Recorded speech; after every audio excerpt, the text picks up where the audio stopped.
Good evening, everyone. At this time, I'd like to call the Wilmington Board of Selectmen meeting of Monday, December 15, 2014 to order at 7:05. All members are present. I'd like to start the meeting by the transmitting of Treasury warrants 23, 23A, 24, 24A, 25, and 25A. Do I have a motion?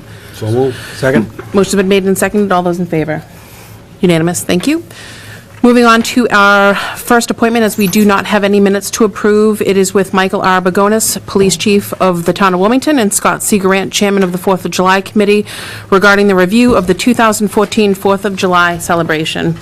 Good evening, Chief. Good evening, Scott. Good evening. Thank you very much. I think you guys have something against large people. I fit fine. I don't know what the issue is. Okay. Thank you to the board, Madam Chairman, for having us here tonight. We had wanted to give the Board of Selectmen an update relative to the 4th of July ceremonies that we've had over the past couple of years, and kind of a direction we're looking at moving in over time. So for the board's purposes and for the public, just to give an overview, I sent a memo to Mr. Hull dated on December 12th, and if it's convenient for you, I'd just like to summarize from it rather than read the entire record. Back in 2013, when the building for the new high school became a sort of obstruction to the former process we used to have to the ceremonies as far as site planning goes for the carnival that used to be on the old lot and part of the field where the new structure began being raised there, the ability to hold the event with the three core components that the 4th of July Committee always had expressed were kind of integral to a successful event, which would be the area for the civic groups to hold fundraisers and functions, the carnival itself, and the fireworks on 2 nights that they typically had. And for years, that was the way the organization had set it up, and it ran successfully. After 2013, with the new footprint of the high school, they had lost the ability to have all of those components at that location. So in 2013, they had foregone the carnival and just had the fireworks that year along with the civics groups, and they found that they didn't bring in the money that they had typically brought in to support those groups. And being mindful of that, those groups do a phenomenal job of giving back to the community over the years through scholarship programs and donations and funding. Recognizing that, on 2014, we got together early in that year and we tried to figure out alternatives to see what we could fit into that location and what we couldn't. One of the biggest difficulties would be the 420-foot somewhat radius from the launch site that we would have to commit specifically for the safety of the fireworks, and that's under Mass State Code. That became difficult because at that time we had the new turf field in there. There's a lot of construction in the area. You still had both schools, the old and the new, still in the facility area. So in looking at that, we realized fairly quickly that it would be a difficult situation with the new turf field plus the brand new high school and a new roof there. So we tried to look at ways of moving that zone that we had, the 420-foot oval, so to speak, into areas that might still be able to accommodate the carnival and everything else we were looking for in that area, and it just didn't work out. We looked at many engineering maps of the town over that period of time when we met on multiple occasions with Mr. Grant and other members of the committee, just not able to identify an area we could do that at the high school. So we set off on a process to look at other areas that the town owned. We have looked at the lake area. We looked at the Gentell's Farm area. We looked at the town park. We looked at multiple areas. And the difficulty of that is none of those would allow us to have that safety zone plus carnival plus civic area for folks to set up, as well as parking, egress, access, and all those other concerns. So in looking at that, we looked at multiple areas. Like I said, this was another area here at the fields outside of the town hall. And nothing gave the 4th of July Committee everything they were looking for. And they raised a myriad of other concerns as far as traffic, for the public to be able to get in and get out, rerouting that traffic, rerouting truck traffic down excluded routes. That made a lot of difficulty with selecting any of those sites. At one point in time, the Shriners location is a non-town-owned property. We started looking at those. The Shriners location came up as well as Textron. off of Lowell Street. And it kind of became fairly quickly apparent to us that the Shriners location really had a lot of what we were looking for. It had a lot of area where we could safely shoot the fireworks from, had an area where we could stage the carnival, where we could have a lot of parking, and the civic groups would be able to set up pretty much with as much space as they needed through the process. So we reached out to the Shriners Auditorium. They graciously accepted the challenge and offered us to come, and we want to thank them. So last year we had the 4th of July celebration there. Of course, we had one big issue with the hurricane that came through on July 4th, kind of threw a wrench into the mix, so to speak. On a large scale, a lot went well, and some things didn't go well, and I'm here tonight to identify a couple of those things for you. But the location itself fit everything we needed, which is one of the core things we were looking for in the process. So we had met with the 4th of July committee, the Shriners Auditorium neighbors in the area, and we had heard some concerns initially of the impact of that carnival in the area would have on them. We did what we thought was diligent at the time in looking at it to mitigate those, and as it turns out, not everything worked as perfectly. So one of the key things that we found was the impact on some of the neighborhoods down in that area. And we found that the carnival raised some concerns with a few neighbors down there. We recently met with them last week, and we've heard their concerns, and we're looking at ways to mitigate those concerns that they have. I think that we can be successful in the process. Traffic was another issue, being the first year we held the event. Some people were stuck in the parking lot for over an hour, or up to an hour, trying to get out, and there was a lot of folks coming in. What we didn't expect at the time was that Wakefield would cancel their celebration, and everybody would come to ours. I listened to close to 500 telephone calls over a couple-day period, trying to find a specific call we were looking for within that mix, and there were a lot of folks that obviously were not from this area looking for directions to our festivities. So I know that it was a big burden. This year, if we have it on 4th of July, Wakefield's is also scheduled on 4th of July. I think we'll probably not have to worry about taking their overflow for a cancellation. That being said, a lot of effort went into the previous plan. I think there's some things we can do to adapt to fix that, to get the traffic to move out a little quicker. We're looking at restaging the area to lessen the impact on the neighbors and take care of it. One of the biggest complaints was noise. See if we can try to mitigate that. There were some other things that I think could have gone a little bit better, and certainly, the dialogue that we've had with all the different groups, the 4th of July committee, the neighbors, and all the department heads, I think we can probably stage another successful event this year. That being said, it's in the ballpark of the Shriners Auditorium. They've heard the concerns of the neighbors. They've heard our concerns and what we think we can do better. They'll be meeting sometime within the next few weeks to make a final decision on whether they would allow the carnival to be there again this year. But certainly we're diligently working at that, towards that end, to have another successful 4th of July ceremony. So not to belabor it, let Scott speak, and then we'll open to questions if anybody has any. Thank you, Mike. Just briefly, I appreciate the effort that Mike and Chief McLennan and the other department heads have put into this. I'd especially like to take this opportunity to publicly thank, as we did during the ceremony, Sheila Bissett, who's the event facilities manager at the Shriners, Ernie Perlstein, who is the general manager, and Kevin Lewis, who works for the Shriners Auditorium, who absolutely went out of his way to make everything work up there last year. And to the Shriners membership themselves. It's well known that from the committee standpoint, that was not what we want to be. We wanted to be at the Town Common. We'd still like to go back to the Town Common. We realized that in 2015, that's just not viable. It's important to us that the community groups do well. That's in large part our main focus, in addition to putting on a good event for the community. They unfortunately only ended up with 2 nights last year. We were scheduled for 3, and Hurricane Arthur came through, or Tropical Storm Arthur at that point. So the groups didn't do, certainly not as well as they normally do. And also the tenor of the event was different, not being on the Town Common. A lot of folks who normally go didn't go because of where it was, but for the time being, we understand, and we're doing our best in conjunction with the department heads, community leaders. Mr. Hull's worked very hard on this, and we will do what we can to work with the neighbors in 2015 if we're back at the Shriners.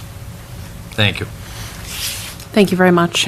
Certainly want to open it up to the board. I wanted to offer you, Jeff, if you had any comments. I know that you've briefed me on several meetings that you've had, but before we go to the board, I wanted to give you an opportunity to offer any comments that you might like to at this time. I think most of it's been covered. I would just echo the comments about our thanks to the Shriners. The entire staff there has been incredibly accommodating, certainly last year, and continues to want to work with us. Based upon the meeting last week with the neighbors, it's clear that they're strongly opposed to the event being relocated there. They raised issues about concerns over noise and safety, concerns about the fireworks. Our expectation is that if we are granted the opportunity to relocate, to locate back there again, that we would be able to relocate some of the elements of the festivities and reduce some of the impacts. It's continues to be a challenge to find an appropriate site for this event. There's no question that the town takes this event to heart, and we will continue to do all that we can, certainly I will, to ensure that the event continues on in some manner. Thank you. This time I'll open it up to the board. I'll start on my left. Thank you. I'll be brief. I want to echo the gratitude that is owed to the Shrine, Sheila and all of the folks up there for really just turning over the keys to the building last year. It was pretty remarkable. I also want to compliment all the department heads, and especially you, Chief, as well as the entire 4th of July committee for being flexible and adaptive to a unique set of circumstances that were unknown. The way you were able to put together the events and have them be largely successful. I think that's part of the challenge here, is trying to redefine what success is and not get hung up on what success has been for the better part of a generation. We're involved in a lot of really big, important things with the high school construction and the rink and Yentile Farm construction and so many other large projects that are ongoing, and they're multi-year projects that we have to all sink our heads and our minds into. And this concept of the 4th of July, it's a couple of days once a year, and I don't want anyone to think that we look at, or that I, and I don't want to speak for anyone else, but we don't look at it frivolously. I think a lot of folks, including us, my family, viewed the 4th of July and the celebration of the 4th of July here in Wilmington as one of the key components when deciding where to look for real estate when we moved here 17 years ago. The way this town embraces these celebrations it's something of a signature to how the people in this town kind of roll. And so I hold it very dear, as I know a lot of the people in the community do. So I really think that it's important, and obviously the folks that are here obviously do too. And thank you, Jeff, for taking it on as such an important issue for the town. It would be easy for us to simply say, you know what, we can't accommodate it and just make it go away. No one wants to see that happen, and I'm glad that there's a lot of work and a lot of effort being put forth. You mentioned the concerns up at the Shriner area among the residents in that area, who are probably mostly North Reading residents. Is that safe to say, or is it a combination of both North Reading and Wilmington? No, it's primarily North Reading. And for their purposes, they took the bulk of the carnival. Yeah. It abuts them. The folks in Wilmington took the brunt of I shouldn't say the brunt of the full effects of the fireworks, Okay. because that's what they abutted, so. Were there concerns about noise or parking, or folks kind of cutting through the areas, or There what was a were? myriad of concerns, yeah. I mean, they did have some foot traffic through the area. We had tried to mitigate traffic flow and people coming into their neighborhood. We had put up roadblock signs, residents-only signs in North Reading. We had worked in conjunction with the North Reading Police Department and the DPW. The folks there, obviously, when the event starts, it's all hands on deck for the police department. We're running around sometimes handling multiple calls, and as well as the calls that continue to happen in the town for the rest of the town. So running around, the residents of North Reading felt that it did get out of control in their neighborhood. Some folks had come down and put lawn chairs in the street, and we can't say where those folks come. They could have come from, a street up when they came down, but it was one of their concerns. So moving forward, if we were to go there this year, we would have a better plan in place and probably staff in the area to help mitigate that. And I guess with experience, you get to learn what the hazards are and First, where the tasks are. Going forward, I don't really have any other specific questions. It looks like we're sort of targeting and focusing on the Shriners for 2015, and I'm sure that you've had an awful lot of thought and conversations about what happens in 2016 and beyond. At some point hopefully over the course of the next several years, Yentile will start to take shape. I don't know if we've given any thought. I mean, you've seen the plans that Yentile generally will be. Will that be amenable to the kind of celebration we're talking about? It's certainly something that we've already looked at in the past. I was just speaking with Scott about that and the fact that there'd be a turf field there as well. Oh, yeah. So in trying to look at that, I guess we'd have to wait until that's done, but that would require a partnership with probably Textron up in that area to be able to pull that off. I mean, it's a large event. It really there's a lot of land mass that you require in this, and some safety zones that you just can't go into through that process. So. Indeed. Well, we'll hope that we can get through 2015 and keep on focusing on 16 and beyond. So thank you very much. That's all my questions. Thank you. Thank you, Madam Chair. I know the 4th of July Committee does a great, outstanding job, and a lot of people in the community and surround the community enjoy it. It's a great time, and it's been around a long time. But basically, we're starting this new venue again because now it's like at its infancy, given the geographic area where we are. So obviously, we've got to take in concern the neighbors and traffic and noise, and everyone's doing an outstanding job. So, that's the difficulty of it. I think we're trying to do the best we can. I think ultimately, someday, we could probably have it again at the town common, but I do have reservations spending over $80 million for a brand-new high school. I have reservations on that. Until somebody can tell me that it's a time to go back there, then I'd look at it, and I'd really depend on the professionals to tell me. So, that's the biggest concern, people that live in the neighborhood, whether it's Wilmington or North Reading, and now they're going to incur the noise, the traffic, and if we put it somewhere else. But the problem is, where can you really put this festivity, other than at a larger location, unless there's somewhere I'm not aware of? And there's very few of that in this community, and that's the problem that we face. We're starting all over again, and we're going to have to try to do the best we can. That's all we can do to make. You can't make everybody happy. I think that's, at the end of the day, that's what's going to be. Even folks that at the town common, some aren't happy that it's there because it's been there a long time, and there's a lot of homes in that area, as much as there's homes near the Shriners Auditorium.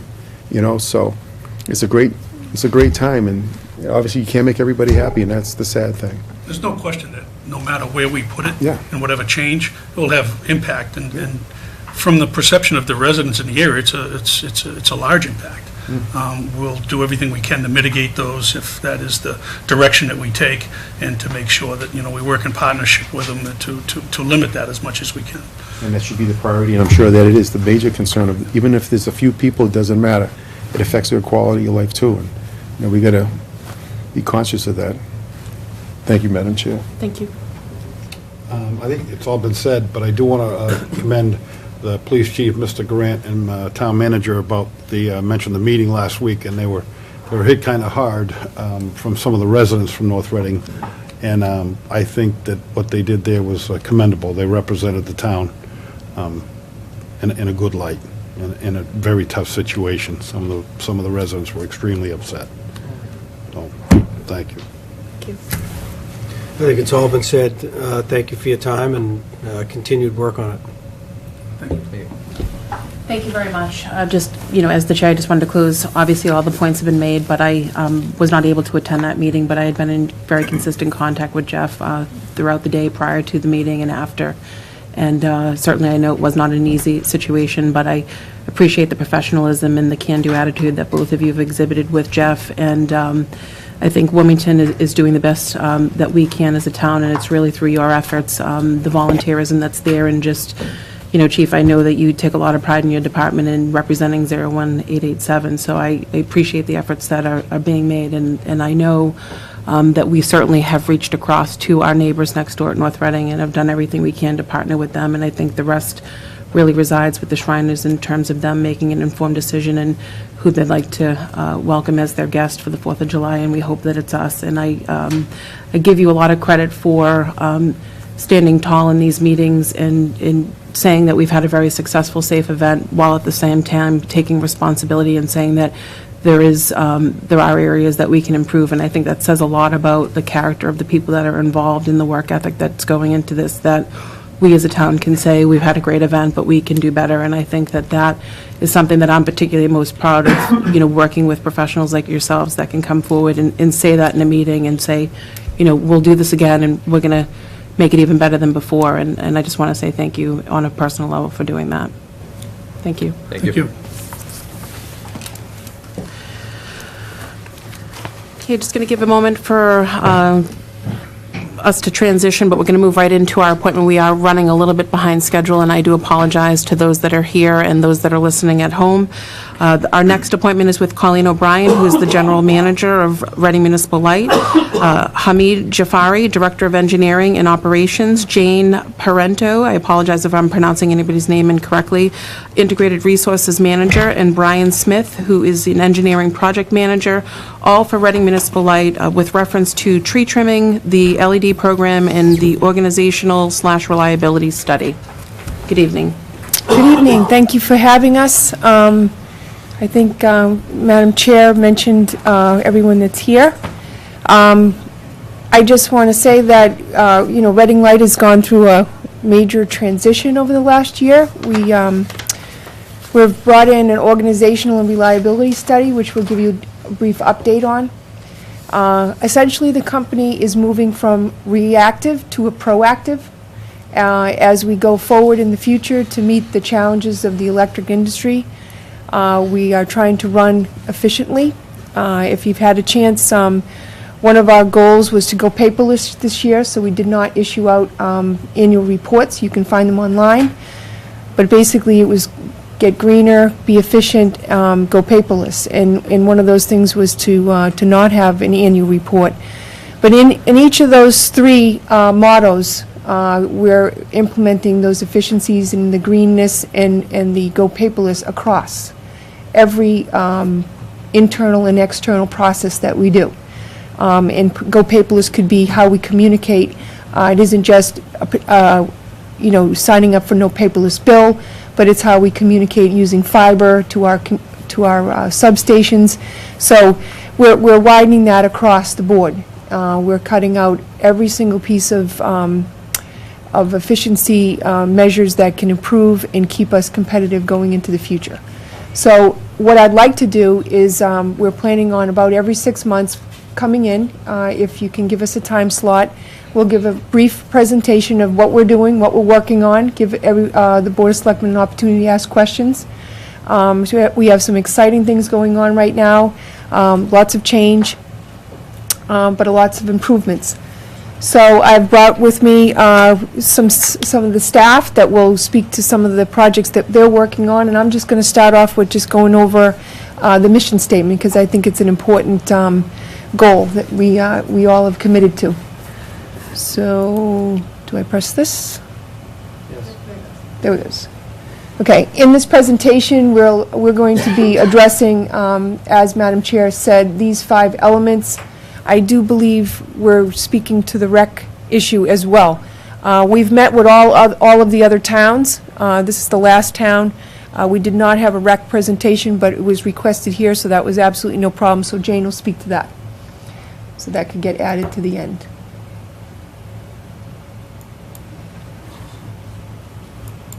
Okay, mission statement. The RMLD is committed to providing excellent customer service, including competitively priced electricity as a result of diligence in the areas of power supply risk management, system reliability and flexibility, and overall business efficiency. Now, the last time that we spoke, I had mentioned that in our budget we had gone to a 6-year plan. Even though the commissioners vote on that particular fiscal year budget, it's now transparent in 6 years for both power supply, operations, and all of the expenses. And that provides us an ability to work with each of the towns and the schools at this, around this time period, to say what can we expect for any rate increases or any changes in the electric industry going forward. And I think I had mentioned back then, 2017 and 18, we'll be having some significant increases in capacity and transmission. And that's not just Reading Light, that's all of this region, specifically in the NEMA-Boston zone area. And I'm sure you'll hear a lot about that on the news. As you know, recently, some of the IOUs, National Grid and NSTAR, have gone up by 30%. We've been able to mitigate that, and we still remain one of the lowest in the entire state. So I'm going to, this just says we're one of the lowest in the state. I know it's hard to read, but these are some of our surrounding utilities and some IOUs, and certainly, did we send out the, Jeff, did we give you a copy of this? Okay. We'll send it out in an email, and then you can print out this page. But we're still doing very, very, very well, and with all of the work that we're doing to become a lot more efficient, I think our goal is to stay in that range. I'm going to turn it over to the Director of Engineering and Operation, Hamid Jafari, to discuss reliability statistics. Do you want to speak now? Just click it for you. Just mention it in a minute. Good evening. Good evening. There are three indices that the industry-wide, all the utilities across the nation, they're measuring the health and well-being of the system. There are two are duration, which is basically system average interruption duration, and the other one, customer average interruption duration. And as you could see on both charts, we're well below the national and the regional average, which means our system performance is really great. The next one, please. Then one indices which is particular to the frequency of the outages, that system average interruption frequency index, and again, as you could see, we're well below the national and regional average. The chart at the corner over here, you see for the 2014 outages, the cause of the outages by types, which, as you could see, the majority of the outages were related to the trees, wildlife, and the equipment. For the equipment, we have initiated 7 maintenance programs, which those are all taking care of that sector. And wildlife, we continuously improving our wildlife installation program to use the wildlife protection devices on the exposed part of the system, so to minimize the chances of the animal contact, which would cause outages. And also the tree-related, as you could see over here, that's the next big one, which we've been approaching other communities as well. We'd like to increase the radius of our cut from 5 feet to 8 feet, which you will see at the future slides. Mention the 7 new maintenance programs. Yeah, the 7 new maintenance programs that we have initiated, and these are all taking care of the equipment and as well as the tree trimming.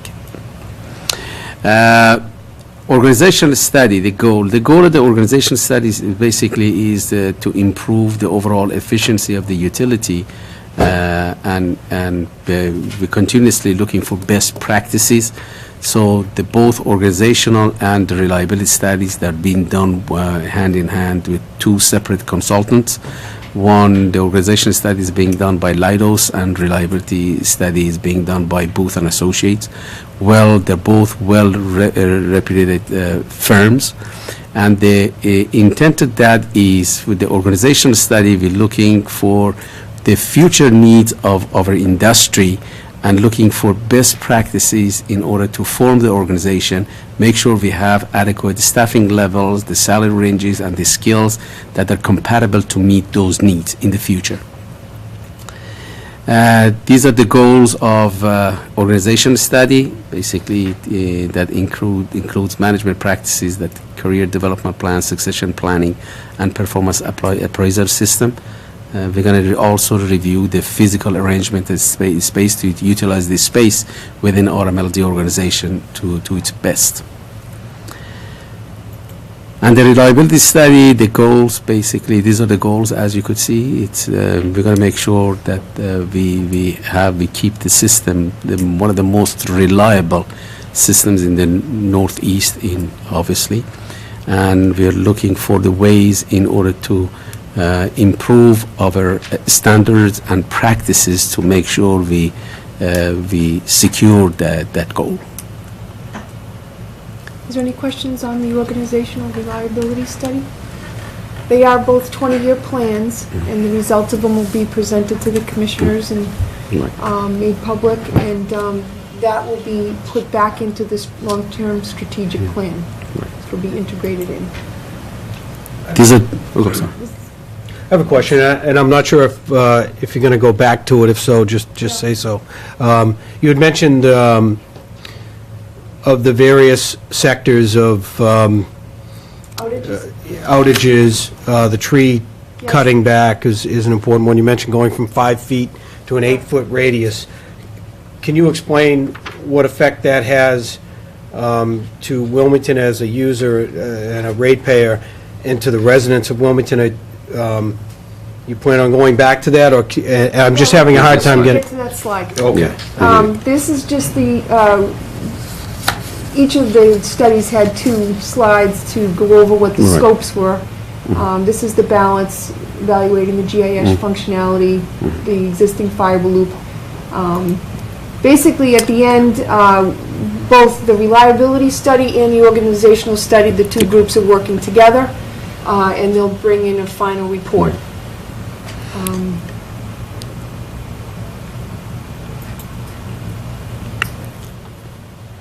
I just want you to mention the 7 new, as we transitioned from reactive to proactive, there was a number of maintenance issues that were not being addressed. We didn't have a substation maintenance group, which we now have. And so... Infrared scanning of the distribution system to make sure if we can capture any premature failures. The pole inspection programs, the testing all the poles. Per USDA mandate, we supposed to do 10%, test 10% of our poles in the system, which is approximately 640 poles per year. We just completed that, and that's a great safety feature. Transformer inspection programs also, that we're replacing the transformers that over 20 years old, and these are the ones that with prematurely might fail due to age or the load. We have identified those, and we're replacing those as we go on. We also have other programs in place. Obviously, another one, tree trimming, which we reformatted our tree trimming plan in order to make it more efficient. And the substations as well, which were all tested, all the transformers, the breakers, everything inside our assets, they were all tested, and we found few problems, minor problems, that they're being fixed, they've been taken care of, that they could impact the reliability immensely. Good, thank you. Okay. Brian? Excuse me just for 1 second, the manager has a question. Just a couple of questions with regard to these preventive maintenance measures. Do you have any expectation of the amount of cost avoidance that you'll see from these measures, and will you be tracking the savings, so to speak, or the avoided cost over time? An example of that would be like the lack of transformer inspection, and we had a couple of transformer Oil spill. spills from 40-year-old transformers that had rusted out. That was last year in Wilmington. the cleanup is extensive. So by getting ahead of that and proactively coming up with a very stringent inspection program that we've already implemented now, we've probably been able to avoid a significant amount of oil spills and cleanups already. That's all being documented. Some things are a little bit more difficult to quantify because you might make an assumption that you would have this many more. So for tree trimming, when we discuss that, we're going from a 5-foot cut to an 8-foot cut. Most of the IOUs go to a 10-foot cut. The reason for that is that the cycles that were being used in the previous program, the trucks were being rolled in twice a year to the same area because there wasn't a significant cut with the amount of moisture. So now with the new bid that went out, there's a master arborist that's incorporated into it. We changed the way we formatted it, and now the cycle is laid out, and we'll talk about it a little bit more. We're actually put it on our website that we can link into the Wilmington. Tells you exactly where we're going to be, where we're trimming out, and we won't have to roll all those trucks and chippers back to the same area. Our intent is to get the cyclics done, and you don't have to come back until it's time again. Making it much more efficient. So you'll realize that in the budget and in the police details and how much we were spending on that. Because we're trying to limit and really reduce a lot of that. The maintenance at the beginning is going to be a little bit costly to get caught up, but once we're at the level of maintain, for example, if we're doing pole testing, we have to do all the poles first, and then we'll start to do about 300 a year. And right now, because there was no substation maintenance, we have gone through now and we maintained everything. And now we have a baseline. And now we have a new group that's putting in predictive and preventative maintenance software. And you know what I mean? It's like getting your car back up and running, and now you know where you are and you know when you're supposed to schedule, and it just it's cost saving. To give you a net present value on things that are avoided that we're not really sure what could have failed might be a little bit difficult. But I assure you that there's money savings, and if there's anything in particular you want me to try to analyze, I'd be more than happy to do that. Thank you. Additionally, we are improving our GIS. Our GIS system is not complete. The data, once we bring the data up to date, which that's part of the program, one of the programs that we're implementing, then we're going to be able to track even better the maintenance that is being done, and those avoided costs. Whenever something you add to the system, you have a birth certificate for that goes into the GIS, and the day that comes out, we know, and then that way we keep track of the cost and maintenance and avoided costs. Just a quick question, in terms of the 7 programs that you talked about, it sounds like quite a bit of work, and I certainly applaud the efforts that you're generating forth. Can you share with the board, is this required outsourcing a lot of work for RMLD? Have you had to bring in a tremendous amount of work staff to be able to do this, or are you just re-engineering how you're doing your daily business within the infrastructure that you currently have? Re-engineering mostly. The tree trimming is done by a contractor. We did bring in a consultant/trainer that went through each of the substations, but because we generated a new tech services group that will now be responsible for maintaining, that was part of their training. So we killed 2 birds with 1 stone with that. As they went through, they received a significant amount of training. The goal is to bring as much in-house with our own talent, which through the organizational study, each employee now has a career development path with all of the training that they need to have the skill sets for that job description. I believe that all engineering and everything can be done in-house. There's certain things we may have to send out that are beyond our expertise, but that should be limited.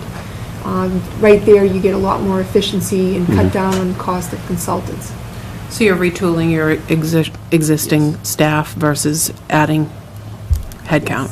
Right. Okay, thank you.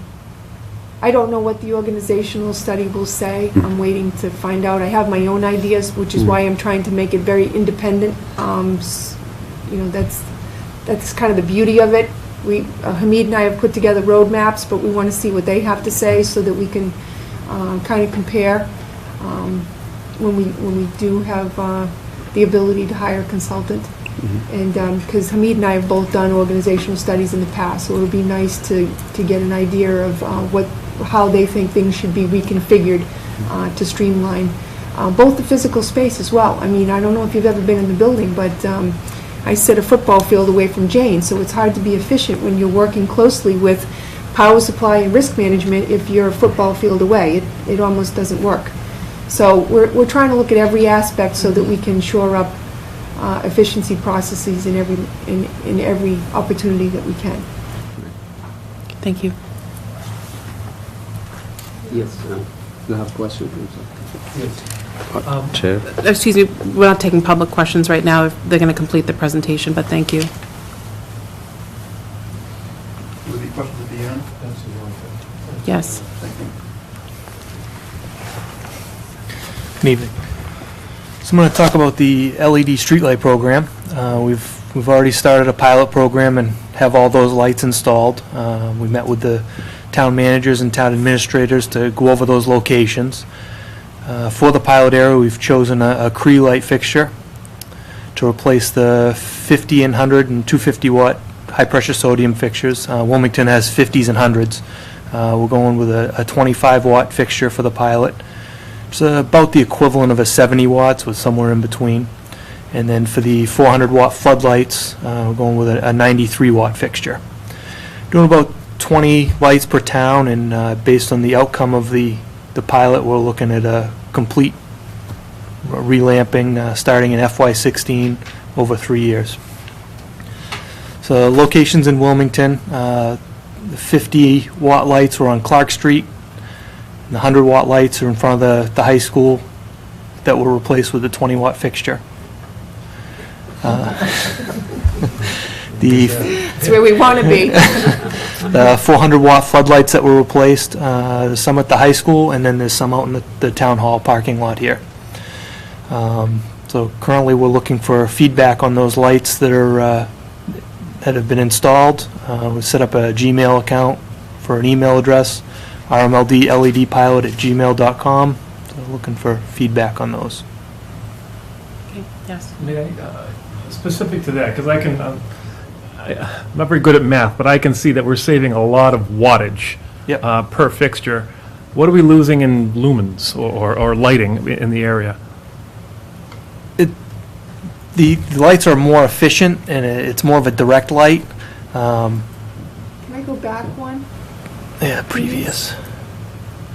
This kind of gives you an idea, and it's one of the reasons why the safety, like the police department, likes the LED.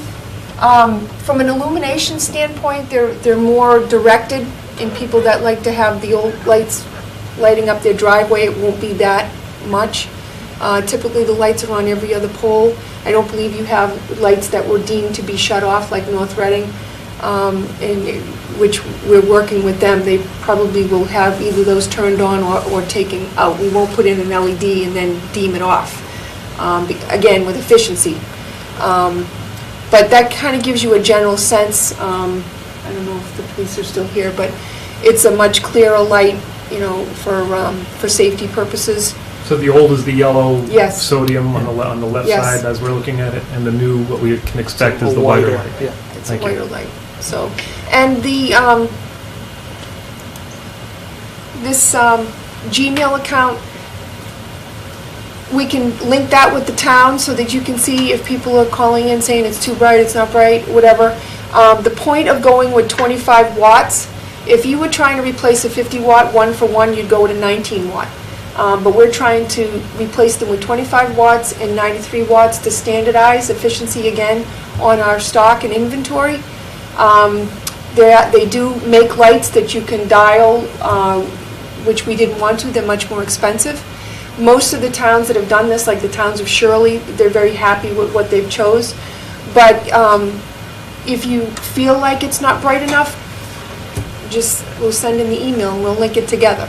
But we'd also like the customers, if you see it like a neck twisted or something like that the lineman can go out and fix, we'll take those type of comments as well.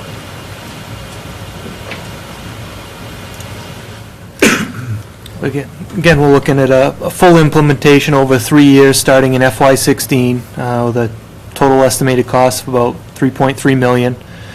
We did receive a grant for LED lighting, both for street lighting and commercial projects. $125,000 of that to be used specifically for street lighting, to be split between the 4 towns. We're looking at estimated savings for the RMLD, approximately $60,000 a year in maintenance savings, saving over 2 million kilowatt hours per year in energy, and the town should see somewhere around a 30% savings estimated on the street lighting bill.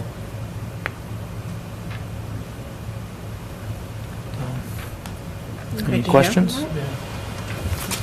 Like that It's a number? change out, I'm sorry, Judy, I'm sorry.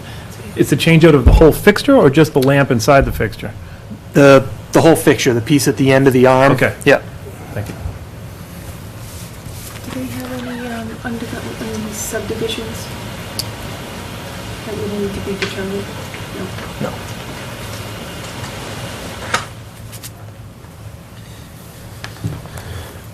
About RMLD's new tree trimming program, basically it's 3-year cycle, trimming cycle, tree crews. We divided the entire service territory in 3 zones. Each zone, we're going to have a crew set up, tree trimming crew set up. We have the contract amount is it's going to cost us the budget, it's budgeted $640,000, including the tree trimming, police detail, and hazardous tree removals. And the method that being used is directional trimming. We would like to increase the cutting radius from 5 to 8 feet. This is how you're going to get most bang for your buck. And you're not going to have to revisit some of the areas that they've been doing in the past because of the tree growth. And as soon as the contract went out, we had the bid, and the successful bidder was the Mayor Tree Services, which I think most of you should know them. They've got a very good reputation.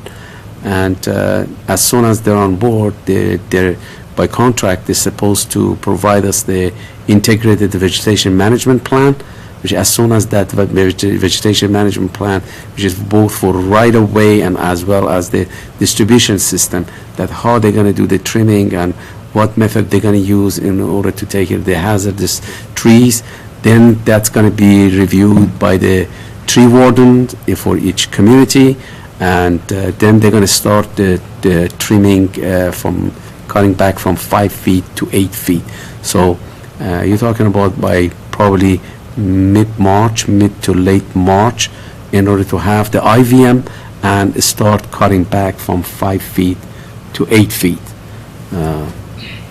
Before the bid spec was written, Hamid and met with each of the town's DPW directors and tree wardens. Right. And the new bid, as I said, will have a master arborist and certified arborist, will have better liaison and communication with the tree warden as we go through the cycles on a continuous basis, which is how it should be. Yes. A question in terms of scheduling, is there, in advance of particular areas being trimmed, particularly where there'll perhaps be impact on traffic or residential areas, is there a plan to provide some measure of advance notice to either the town, or will there be a schedule that residents will be able to see so that they'll know if It's on vehicles the are going to be in their website. area? We have this on the website. We can link it to your website, that you call up the map, you call up Wilmington, and it'll show right where we're going to be for that month. But, tree trimming program's been going on for a long time. We've never had a problem. They usually work well with the residents, and that doesn't seem to be broken. We got enough broken, so we're not fixing that. But that seems to go well. And adding this to the websites, showing people where we're going to be, will be a nice touch, I think. And that's been updated. We had one up for November, and then if you look on, you can go up for December and see where we're going to be, where the trucks will be.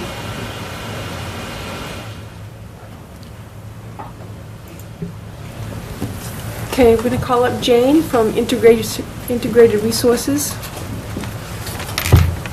Thank you very much for having us. I'm here to talk about some of the programs that we have, that we work with our municipals that we have, as well as our commercial and municipal customers. Right now, we're in the process of installing 3 charging stations at a company here in Wilmington. They're going to be a pay-per-use. The company requested that we own the charging stations and that employees would be allowed to swipe and charge their vehicles while they're at work. The charging stations have been delivered. They're in the process of being installed, and we're hoping that they'll be installed by the end of this year.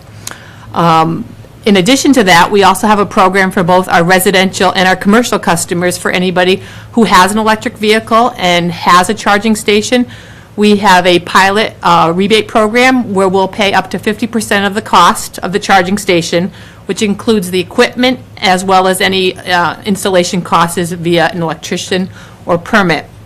And that's capped at $1,500, and that's pretty much for the commercial side. We have several residential customers who have electric vehicles who have taken advantage of this, and those usually range anywhere between $500 and $800. And so if they go on our website, there's an application there, submit the paperwork, and we process that for 50% of their cost.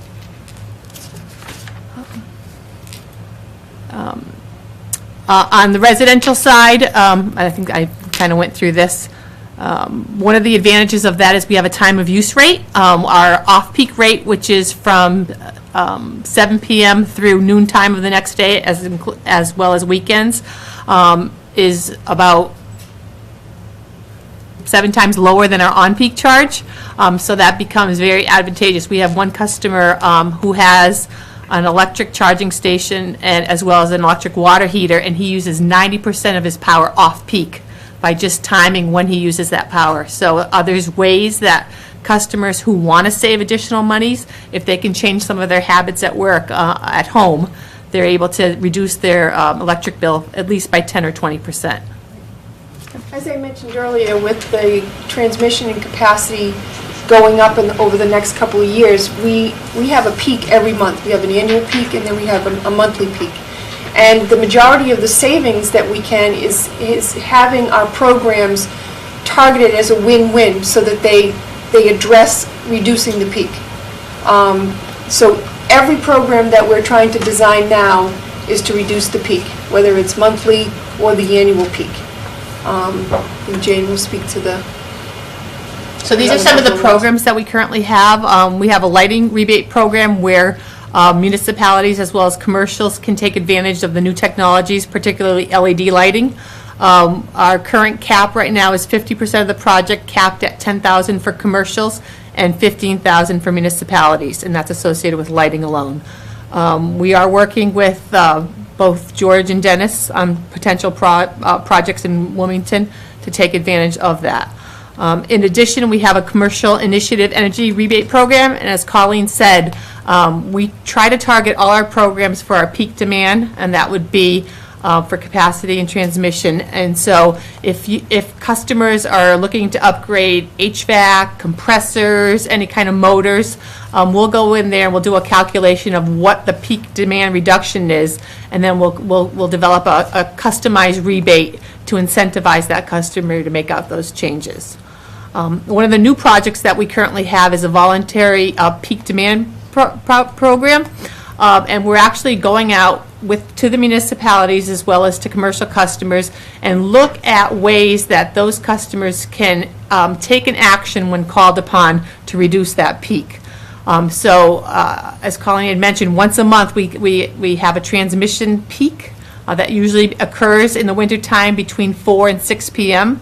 So as we're monitoring our load, we'll notify the customer and say it's going to be a transmission peak. If you take advantage of this, they have the potential for sharing those savings. And so one of the costs right now, as Colleen said, our capacity costs come in around $3 a kilowatt month currently. In 2017, those are going to go to $15 a kilowatt month. So they're going to increase by 5 times, a 5-fold increase. Transmission costs right now are around $8 a kilowatt month, and those are projected to increase on average around 10% every year. And that's as a result of transmission upgrades in the New England region being socialized amongst all of the utilities. So we're aiming these programs to reduce those peaks and share that with our customers. So right now the way this program works is if you can take advantage of that, We'll give you half of those savings, and then the other half is kept by the light department so that we can share that with all of the remaining customers. So it's a win-win for both the customer and as well as the light department and the rest of our customers that we serve. In July, we unbundled our rate and separated all power supply from operations and maintenance, so that you could clearly see the difference between pass-through, because all power supply from the point of generation to the point of delivery is a pass-through. We don't make any money on it, and whatever is charged by law, we have to pay it back. Operations and maintenance, though, used to be you had power supply built into your base rate. Now your base rate is simply your operations and your maintenance. And it clearly allows us to do a budget to actual every single month to see if we're on target. And we really want to keep a sharp eye on that, and Jane does look at that monthly. As these capacity and transmissions start to increase, even though they're pass-throughs, we want to be able to convey to the customers and to the municipalities, this is happening, because we don't have to go for a rate increase for it because it's a pass-through. We are trying to keep the base rate fairly stable. I will tell you that sales have been down slightly in the month of November. Our budget calls for them to be flat, so we're watching that very carefully. We did let some of the schools know and some of the people that had called saying, what do you think for FY15? We're basically saying no base rate increase. We're trying to keep it stable, but the transmission and capacity is going to start to ramp up. And again, that'll be all over the news. So that separation, if you never saw, you can call up on RCTV and you can actually watch Jane and I go over a big picture of the new bill and how you read it and how it's separated. If you never had a chance to watch that and you're interested, I think that's still on YouTube. One of the requests that Wilmington had was for me to talk a little about renewable energy certificates. And what are they? Renewable energy certificates, they're a tradable, non-tangent asset from a source that generates from either hydro, solar, wood, wind, are all renewable attributes. So for every 1,000 megawatt hours, you get one renewable energy certificate associated with that. It's an aftermarket event, so they're created 6 months after the actual energy is generated. And they're registered within a GIS system that the ISO maintains, an asset, and they're assigned to whoever owns that asset. So it's a tradable kind of commodity, and it's associated with a renewable generation. Next one, Colleen. RMLD has a portfolio of hydro projects that we signed with Pepperell Hydro, Warnoco Hydro, Indian River Hydro, and Turner's Falls Hydro. Those are all hydro stations that are located in Massachusetts.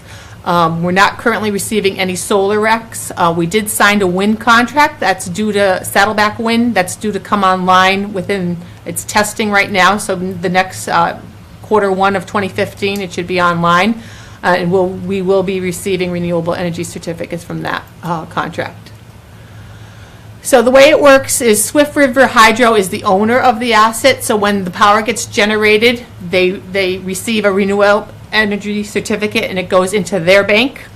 Because we have a purchase power agreement with them and we receive all the attributes of that contract, after it's created, it gets assigned to RMLD. We currently have a sustainability policy where we determine the REC value because it's a commodity, so its value, it's only worth what someone's willing to pay. Just like pure supply and demand, the more of these projects that come online, depending on the demand, it has an effect on their value. So currently, we monitor that value daily. We report to both the board and the CAB in terms of what the estimated market value is. And then we have a policy that if it hits a certain threshold or if we get to a certain point, we take advantage of that market value and enter into a transaction. So the way the policy currently works, I think if you go to the next slide, I have some. So to date, since we've signed this contract, Our solar renewable projects have generated 31,324 RECs that were worth something. We've taken advantage of that, and we've sold those in the market, and we've received about $1.9 million for that. One of those projects, Turner's Falls, has RECs that have no value. It's called, it's a Connecticut REC, and there's various classes of RECs. So each state determines what a generator will fall into in terms of they have certain criteria, and they're not all similar. So some of our RECs qualify for multiple markets. Some of them qualify in Rhode Island, Connecticut, and Massachusetts, and will monitor the value in each of those markets and try to determine the highest value when we're going to sell that REC. That Turner's Falls, the 41 RECs, it just doesn't have, it creates a REC, but because it's an old hydro, they've deemed that it doesn't have any value in the market. And so we retire those RECs. So about 35,000 RECs, 4,000 have been retired, and those have no value, and 31,000 have been sold with a value of 1.9. All of that revenue that we received goes against our fuel charge, and so every customer in our service territory gets the value of that by having a reduced fuel charge. So it's shared by kilowatt hours, because we take our fuel cost and we reduce that by the amount of revenue that we receive from the RECs. Just a question on that. So I'm just trying to understand the premise here. Is this similar to stocks, essentially, that there's a value that is traded? You buy the REC for a given value, and then you sell it for a given value, and hopefully you make some money on the transaction? It's a little different, because when we negotiated the contract, we negotiated a bundled rate. And so we didn't specify, oh, we're gonna pay this for the RECs, and we're gonna pay this for the energy, and we're gonna pay this for the capacity. It was a bundled contract, and in order for these developers to keep these hydro projects, because they're older projects, online, so that they're actually contributing to a reduction in carbon emissions, because for every megawatt hour that a hydro is generating, a fossil fuel doesn't have to get turned on. But these projects, they need to put money into the projects. They need to go to banks and get refinancing, and so they need a dollar amount that they can operate on, which is above market price. So when we negotiated these contracts, we negotiated for around 10 cents bundled. So it didn't have a specific value, but we're able to capture the fact that that has a value. We don't fall under a renewable portfolio standard, so we're allowed to capture that revenue and offset the total cost of the project. Does that answer your question? To some measure. And then the other, Sometimes projects, like the solar panel on, what's the Wilmington, we're working with. I want to keep the RECs, develop the Yeah, RECs. we're working with a customer in Wilmington at 1 Burlington to develop a solar project there. We don't want those RECs, because solar RECs are very different than renewable RECs from a wind or a hydro. They're worth a lot more, because in order to make it competitive, cost-effective, the state has developed an SREC program, which is solar RECs. So where these RECs might go for $50 per REC, a solar REC might trade at $120 or $200 per REC. Again, so it's kind of a regulated state market that fluctuates with supply and demand. The other thing with hydro RECs is there's a shelf life. They're only good after June 12th of every year following the calendar year. They're worth nothing. So there's a time limit associated with that. So if we did nothing, if we didn't retire them, didn't sell them, their value goes to zero. But why would Wilmington want to keep their SRECs, is what I'm saying, to Yeah. offset their own costs? There's a value there. So that the developer needs that in order to finance the project and make a profit. And we don't want to take that risk of, if a lot of solar gets developed and the state was to change their SREC market, which they have. We're on phase 2 now. Phase 1 started trading at $600 per REC, and the state kind of got inundated with solar. So they met their quota, and then they developed a phase 2. And so now they have tiered programs developed depending on if it's a landfill, if it's a canopy, if it's a rooftop, if it's a residential. And so they're worth different dollar amounts in the SREC market. If I could just ask, has this method of doing business been in place for several years in terms of how you handle your recs? Because if I remember correctly, I received some correspondence, as other members of the board did, about previous recs and some differences of opinion as to those that were expired versus those that were sold off. And Yeah. can you speak to some of the historical information that Sure. we've received as a board so we have a proper understanding of past, present, future? Sure. In 2012, there was an issue because that's when these contracts became effective, and there was some discussion among boards whether the light department should indeed sell them or if we should retire them.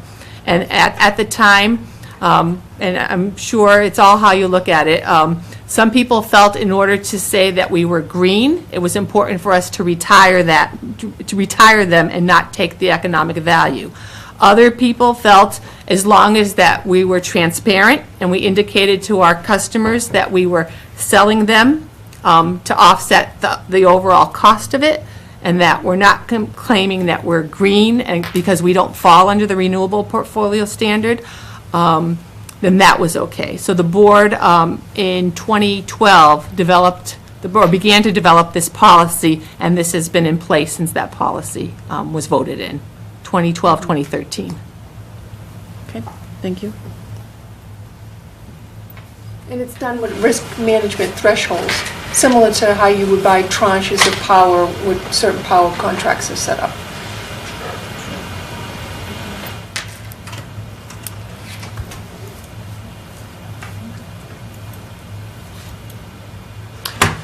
Okay, so this brings us to the question portion of the presentation. What I'd like to do is I'd like to open it up to the board here, and I know that there's been some indication from the public that they want to ask questions. I'd like to turn it over to the board, and then I'll address the body here as to how we're going to handle questions in a very diligent format. So I'll turn it over to the board, and I'll start at my right. As I sit here and follow most of what was presented, but could not relate it very well at all, especially with respect to the recs.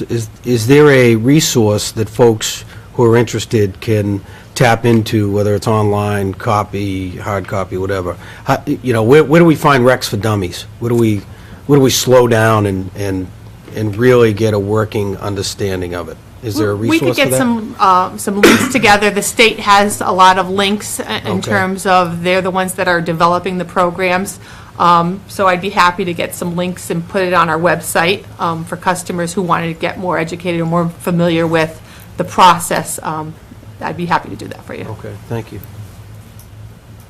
Yeah, Mr. Newhouse kind of stole my thunder on the rec thing. A little more information on that would be helpful. I guess a simple question. I admire everything that's happening. I think it's great. I think it's wonderful. Towns go through that in certain departments. But why now? Why such a sweeping change and step back and look at everything? That's what I was hired to do. Very good answer. Okay. That's my forte. That's why I got hired. To put us back on track to meet the challenges of the future and realign the department. So, We did not practice that, to throw a softball no, question. no, we did not. Very good. I don't have anything really too specific, and once again, I don't mind saying it's above my IQ, which is probably about a 10 at this level. But anyway, I just want to say, as a ratepayer, I think Reading Municipal Light does a great job. As a customer, they're always out there taking care of, lying down. If I have a problem, give them a call. They're out there. And I think a lot of folks could relate to the fact as they enjoy that 5% discount when they pay their bill. And that means a lot, to folks. So obviously, you're the professional. I'm not, and I just have to, really understand what you're trying to tell me and just say if you're doing your job and you're doing your job and the people that work for you know what you're doing, and that's all that matters to me. That's what it really comes down to. And I just wanted to say it as a ratepayer. You guys do a great job. Well, I think if you continue to have us every 6 months and we can have this type of, quick dialogue, I think, the education piece going back and forth. I think it will improve the communications and, learn more about RECs and how a utility works and, certainly, take the input. Always good ideas that go on top of each other make for better ideas. Thank you, Madam Chair. Yeah, briefly, you mentioned a couple of words that I circled and highlighted.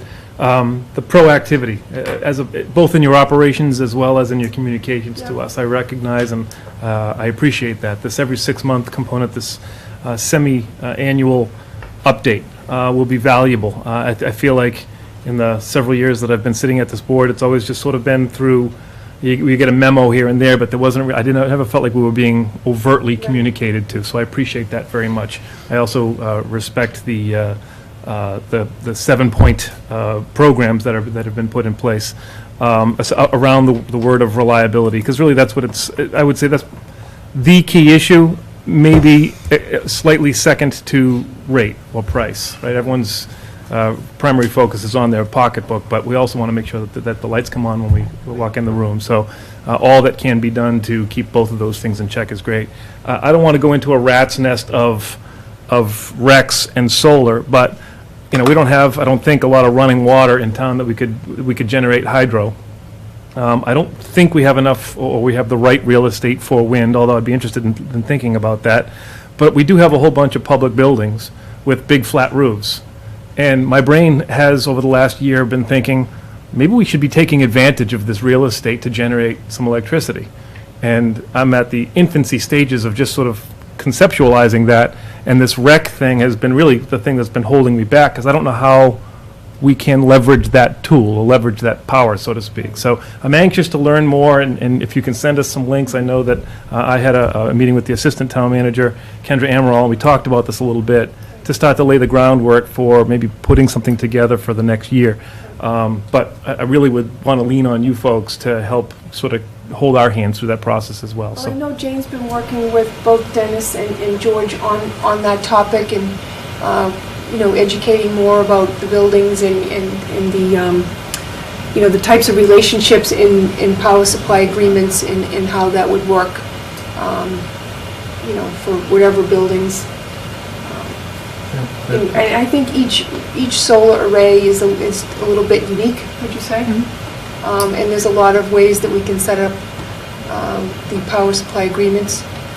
It seems like logic would say there's got to be a way to make this mutually equitable and advantageous. So it's just we got to get out of the way of the paperwork sometimes and just blaze forward. So I'm looking forward to that. I'm confident we'll get something going. Thank you again. Thank you. This is not a public hearing, although I do understand that there are some public questions. I am not obligated to go to the public for questions, but as in support of the public process, I'm going to attempt to do that. If you do have a question, I want to be clear. You will need to state your name and your address for the record, and it will be very specific to this presentation, and all questions will come through the chair. Does anyone have a question at this time? Mr. Lingenfelter? George Lingenfelter, 11 Concord Street. I think my question is peripherally related to a portion of the question for residential rate users, and it relates back to a question I brought up a few months ago in regards to hooking up residential electric water heaters to the internet. And it seems though they didn't specifically mention it, but it's peripherally associated with it. My question is, do the people here tonight have any statistics on how many people actually connected their residential water heaters to the internet? I didn't, and part of that same question is, they talked about customer service and responsitivity. I actually sent correspondence to Reading Light and never got a response, and I contacted the town manager, and I got some peripheral feedback through him. But as far as I'm concerned, as an individual ratepayer and dealing with Reading Light, specific to the water heater, not getting power, they were very unresponsive. But mostly my question is, are there any facts on how many people actually hooked up to the internet for their electric water heater at residential services? We have over 200 and almost 260 to 270 that have converted to the internet capabilities. As Colleen said, we're trying to be efficient in terms of how we did that. Historically, we used to have timers where we'd have to actually send out people to reset them between 2 and 4 in the summertime and 5 and 7 in the wintertime. And so as technology improves, we're trying to automate things and allow us the flexibility to manage that peak demand for both our summer peak as well as our winter peak. So we're still converting customers. We know that some people don't have that capability in terms of internet. There's other ways that they can save energy in terms of if they can go on the time of use rate. Sometimes they can save anywhere from 10 to 20% on their usage. So that's always an option. Thank you. If Mr. Lingenfelter had any additional questions that he would like to pose to RMLD during regular business hours, separate from this meeting as we're running long, what would you advise? Should he call in to a customer service number and speak to a representative? And if so, I know he has a notebook and pen. Yeah, they don't talk back, so they don't tell you anything. Mr. Hall helped me, but it's still, I think that the press should have said something about it. I think there's a lot of retired folks in town that would like to know why their rate jumped 18% like mine did when I didn't hook up to the internet, and I got zero response from them. Jeff tried, and there was some information back, and I had a contact that I could have called that Jeff gave me, but I think there's a lot of other people. It sounds to me like there's not a very big percentage that did hook up, and when I go to the public library to upload and download things on the internet with my little jump drive, I see a lot of elderly people there, and they probably would look to know why their rates jumped in July, and the press didn't put anything about it, and they should have. Thank you. Yeah, I can give you my contact. I'll give Mr. Lingenfelter my contact information. Okay. I'd be happy to speak with them. Thank you. Yes. Yes, my name is Kevin McDonald, 140 Andover Street, Wilmington, Mass. I guess my questions are pertaining to the public and the public's cost of living. I know myself, I tried to buy, and I did buy, cost-efficient light bulbs, but I noticed that they burn out quicker than the old ones. In your presentation, I heard that you're, I believe it was $3.3 million to convert the streetlights, and I see the expense of, I think it was $640,000 to trim back from 5 feet to 8 feet. And I hear in your presentation that the renewable energy certificates, some expire, and then you try to decide if you're going to stay green or sell them. And I guess the concern that I have is pertaining to your analysis, experimentation to see if there's been some proven track record that these lights have a longer life in them. They might save money temporarily, but then if they're burning out like the lights that I buy, is there a real savings? And with regard to your decision to debate whether to sell a certificate, and you mentioned economic reasons, it seems to me that economic reasons should be the #1 driving decision maker when you're trying to hash these things out. And with regard to tree trimming, we see tree trimming happening, but now when you're going to trim back to 8 feet, are these companies going to go back and trim again what they've already trimmed 5 feet? So I guess that's, those are some of my questions. Yes, okay. I guess we can start with the RECs. I like to think of RECs as like replication of, like if you had swampland and you filled it in and you'd have to replicate it somewhere else, right? You're getting almost a green certificate for building something green. And that green certificate, you can hold on to it and say you're green, or you can sell it to, as a commodity to other people who aren't as green. And there's an analysis and thresholds and calculations that are used on that market. I think what Jane was saying is there's some of them that have no value. The rest of the ones that have value, we look at that daily to make sure that we garner the best price for Reading Municipal Light. The policy that was decided on back in 2012, and I've only been here a little over a year, was to sell them. And not to say we were green, because that really wasn't part of what the decision that the commissioners said. we're investing into something green, but selling the wrecks was found to help offset from an economic standpoint to keep the rate low. So we don't take some wrecks and say, oh, we'll be green or not be green. There's either some that are worth money and they retire. I mean, they're not worth anything and they retire. Like a biomass wreck doesn't really have any value right now. And as Jane says, the more solar is built, the value goes down from supply and demand. So we try to get the best value for the wreck and sell it to offset the fuel. So economics is in that. The tree trimming, there's been tree trimming program here forever. All we're doing with the new program is trying to prevent the trucks from rolling back into the same areas. We're extending the cuts, we're using vegetation management plans, and we're trying to do it with the health and the aesthetics of the tree and have a better communication system with the customers. Not much else is really changing other than the trucks will be rotated in a more efficient manner. $640,000, you have to take off all the police details. Most communities, I know in Danvers, our tree trimming budget was about $600,000. And here, it's the same for 4 towns. So we're really minimizing that effort to try to get, as you saw in the pie chart, tree trimming is your biggest impact to your reliability. Thank you. At this point, I'm going to hold you on the questions. If you have any other questions, you can direct them during regular business hours. We need to move the agenda forward, and I appreciate the questions and the participation, but at this point, we're going to hold off on that, and we're going to bring this to a close. Is it possible for them to face answering all the questions I had rather than just the record? They did answer all the questions that you asked, and as I indicated to you before, they made a thorough presentation, and Jane and Colleen have certainly answered your questions, but I'm not going to continue to allow the conversation. At this point, I did not have to allow the public questions. I decided to do that. If you have additional questions, I'm sure you'll be able to reach them during business. Mr. McDonald, Paying a lot more money, that's all. that's your opinion. I've heard your opinion, as has everyone else, and we're going to bring the matter to a close. Thank you very much. Moving on to our next appointment, which is with Paul Aluni, our town engineer, regarding Kinder Morgan pipeline update. Thank you.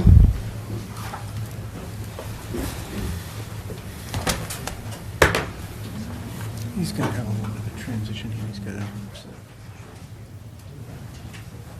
For those that are watching at home, there's going to be a brief pause as we transition.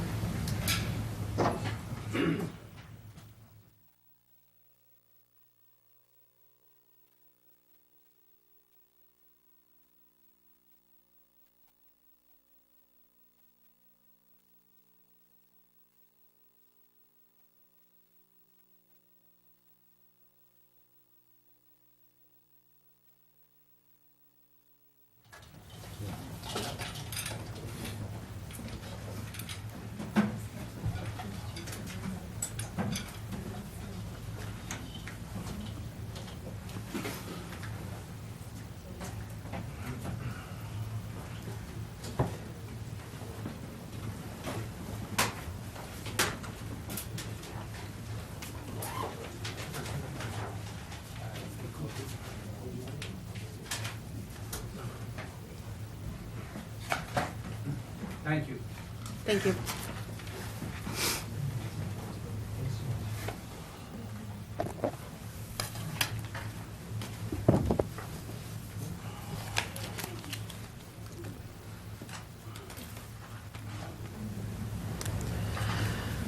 Paul, you can just let me know when you're ready. Just don't want you to feel rushed as you're transitioning in it's here. I okay. appreciate your patience as we are running behind. Oh, it's no So, pleasure. thank you. No problem, no problem. So, I'm Paul Looney, town engineer. A few months ago, we were in front of the board to review the Kinder Morgan gas line and how it affected Wilmington at that point.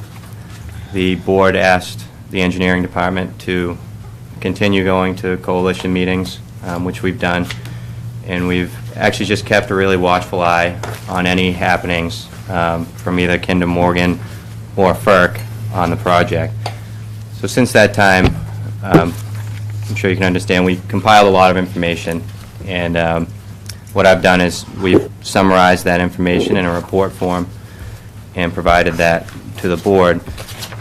I guess what I would like to do is just maybe hit on some of the keynotes of the report, and then maybe we can open it up for a general discussion and question and answer. So the first section is really just an introduction. It probably rehashes a lot of things that you've already heard in the past, which is basically that Kinder Morgan is seeking a certificate from the Federal Energy Regulatory Commission to construct a new high-pressure gas line from Wright, New York, east towards Dracut. They're building this gas line, which they claim is in response to a growing need and demand for energy in this region. So in order for Kinder Morgan to achieve or get that certificate from FERC, which is that commission I just mentioned, they have to demonstrate that there's a necessity for public convenience or for the public good. There was a report that was issued by the New England States Committee on Electricity that seemed to support that claim, that there is this growing need and demand for energy in the area. There were some questions about that report that basically people in the industry, and it met enough opposition that it got Governor Patrick's attention, and he ordered the Department of Energy Resources and to conduct a third-party review, or actually issue a new report. We expect that report in this month, December 23rd. We'd be happy to review that report and issue the facts in a hopefully a shorter summary than this on the findings of it. I think they'll be critical because you have on one side a report issued in August of 2013 that claims that we're in this high demand area, and as a result people are paying higher energy rates than they need to be. The opposition or questions from folks in Massachusetts claim that we're actually in a low demand area, and it just spikes in the winter months. So to, I guess, backtrack a little, if that report then claims that or verifies that we are in this low demand area, I think it could have significant impacts on how Kinder Morgan then proceeds through the process. If you think about their number one item that FERC looks at in their eyes is there a need? So I think they'd have to really adjust how they proceed, and it could have significant impacts thereafter. But this report goes through the case that the report justifies that there is a high demand in the area. And the following sections go through basically what the process is, project milestones, and gives you basically a time frame of what to expect in the next few years if all goes according to Kinder Morgan's plan. So the first is the FERC process. There's three major components to the FERC process. There's a pre-filing, then there's a filing of the application, and then there's an either issuance or denial of the certificate to approve the gas line. Right now we are Kinder Morgan is in the pre-filing stage of the process. It's about a 10-month window. There's scoping sessions, there's open house meetings, none of which have commenced yet. There's an opportunity to provide comments to FERC throughout this whole window. Kinder Morgan issues draft resource reports, and then they're able to vet out any of the concerns that they've been hearing from different or various stakeholders or even just concerned citizens before they go ahead and issue file their formal application to FERC, which they anticipate to do in October of 2015. I'm sorry, September of 2015. At that point, FERC reopens up the scoping sessions. There's another period where you have a chance to comment on the project. There's no time frame to FERC, so it's open-ended. Case studies have shown it's anywhere from 12 to 24 months. Kinder Morgan anticipates about a year to go through from the point that they file the application to when they hear on the certificate, and FERC issues their environmental impact statement. And then they anticipate that it'll push forward, that they will recognize there is a need, and that construction will commence in January of 2017. The last section of the report really just goes through the local impacts, and I tried to stick with the facts. The diameter of the pipe would travel through or traverse through Wilmington. It's a lateral. It's not the main line. It's a 20-inch diameter lateral. The length of the line, the width of the corridor, the temporary corridor that would be required for construction, and then some of the impacts or some of the more sensitive areas that they're close to, which were wetland resource areas, potential vernal pools, and of course the two critical areas would be the two wells, which is the Salem Street well and the Browns Crossing well, which they're very close to. The report also sums up how to take action. What can you do as just either a citizen or a stakeholder? What you can do right now, where to do it. You can go onto FERC's website. Everything's done now electronically. You reference the docket number, which is on the front page of the report, and you can issue your comments in writing to FERC. I would recommend waiting to see what the report from the Department of Energy Resources says. I think that will really establish a game plan, I think, on how to proceed from here on out. But of course, if you have any questions, I'd be happy to try and answer them. Thank you very much. This is obviously a very detailed report. I'm going to ask the manager, did you have any comments that you wanted to share? Only that we have clearly been monitoring this development very closely. This regional group has been meeting for some period of time. I think it's fair to say, and Paul, you can correct me if I'm wrong, but in large measure, the formal members of the group are opposed to the project. I think we've, or certainly my perspective at this point is to reserve judgment, but certainly I'm very concerned about the proximity to the two wells and some of these conservation areas.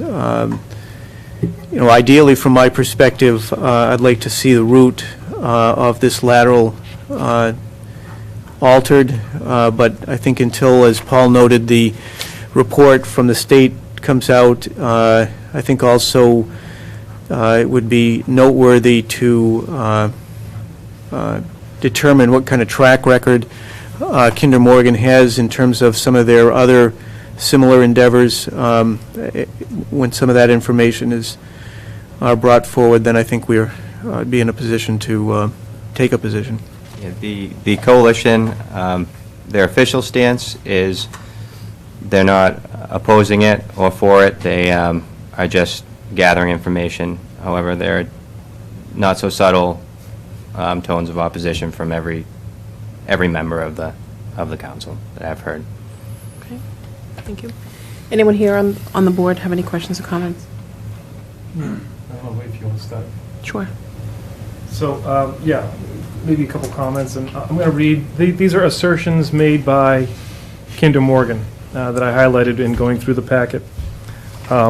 Just two short sentences. One says, additional natural gas infrastructure may benefit the region us in the form of lower energy costs and enhanced reliability to both the gas transmission system and the power grid, while also reducing the region's reliance on coal and oil-fired power plants with the added benefit of reducing greenhouse gas emissions.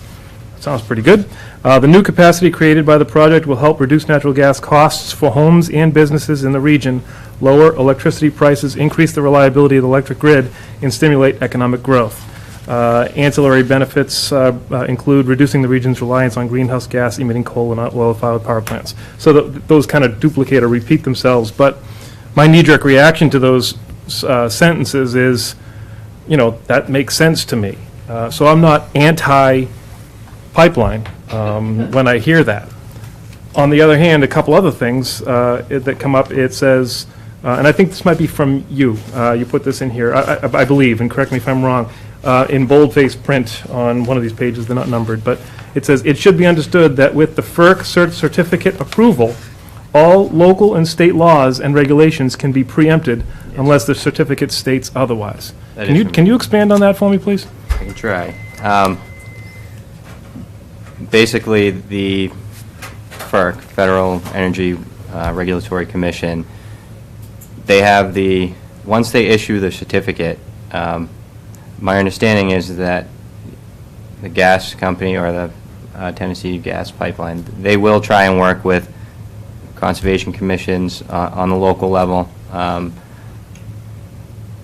but there really isn't anything to stand in their way as far as wetland resource areas or disturbance in wetland areas. There are a few federal permits that they'll have to follow, that they can't, endangered species is one of them. If they're in a protected area for endangered species, they can't, clear a corridor through there. They have to work or circumvent around it. But as far as the local notice of intent or order of conditions, my understanding is they will try and appease, so they'll work with you. But if you stick your feet in the ground, in the mud, they can preempt. Walk around you. Yeah. That's disconcerting to me. I don't know if any of you share my trepidation about that. So I think it behooves us as much as possible to, at the early stages, communicate any of our concerns that we have to FERC, so that FERC, in issuing a permit, if they do in fact, they do so respective of all of our concerns. Because it's going to be a lot harder for us later to articulate concerns once the permit is submitted. I had one other question I wanted to address. I guess it's really about the route. I share Mr. Hull's concern, and as I've tried to get more familiar with this project and with the routing, and with your great map here, I became really concerned about the proximity to our drinking water wells.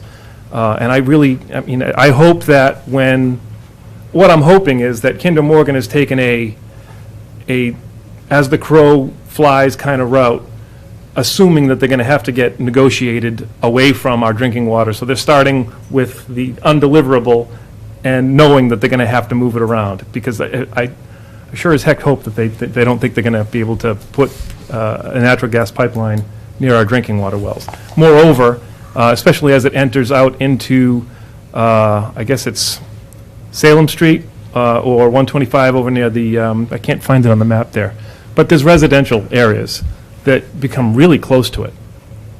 And the concern I guess I have is, I don't know anything about natural gas, but if God forbid there was a horrible event and an explosion, I think that we're now at where some of this line goes, it's not out in a rural area, it's right next to people, well, not right next to, but it's certainly within close enough proximity to residential areas where those residences or those residents would certainly be impacted. And that's really scary to me. I was hoping that when they routed their lines that it would be along existing corridors of electrical lines or maybe existing other types of pipelines, and it seems like they're coming out into the street. So, I'm gassing it out here. I'm not anti-pipeline, but I really think this route needs to be studied and looked for an alternative, and I hope as this goes forward that we, the town, can work with Tennessee and FERC to get FERC to demand a reroute so that some of those concerns are assuaged. And when's that report due from the that dictates or that will indicate whether or not, in fact, we do have a need, the low demand analysis report? It's December 23rd. December, thank you. I'll warn you that they already postponed the deliverance of that once. So they were supposed to issue that report in November, but delayed it to the end of December. That's all the questions I have. Thank you, and thank you very much for being our eyes and ears. I do appreciate you being there and keeping us informed. Thank you very much. Thank you, Madam Chair.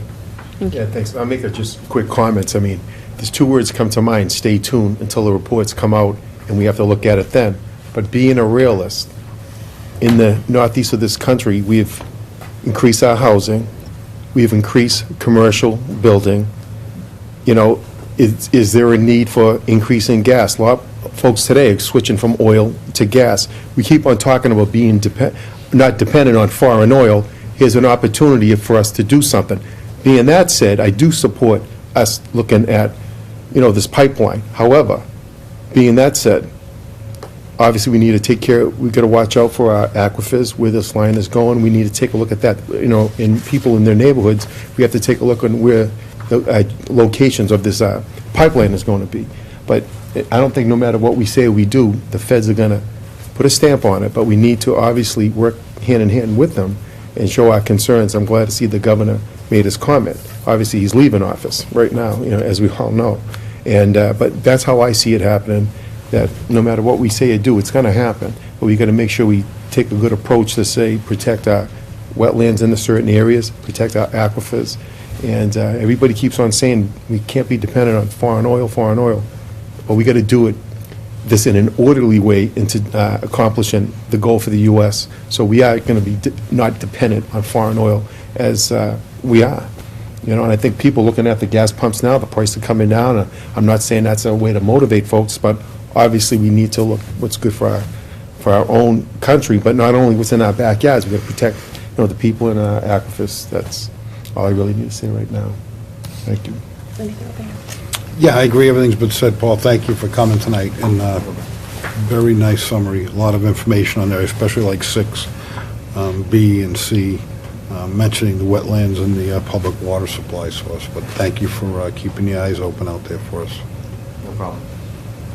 Yeah, I'd just very briefly echo, I think, the sentiments of other folks up here, and that's that, you know, we'll have to sit tight until we have a little bit more information, and then we'll make a deliberate decision together. We'll see how that goes.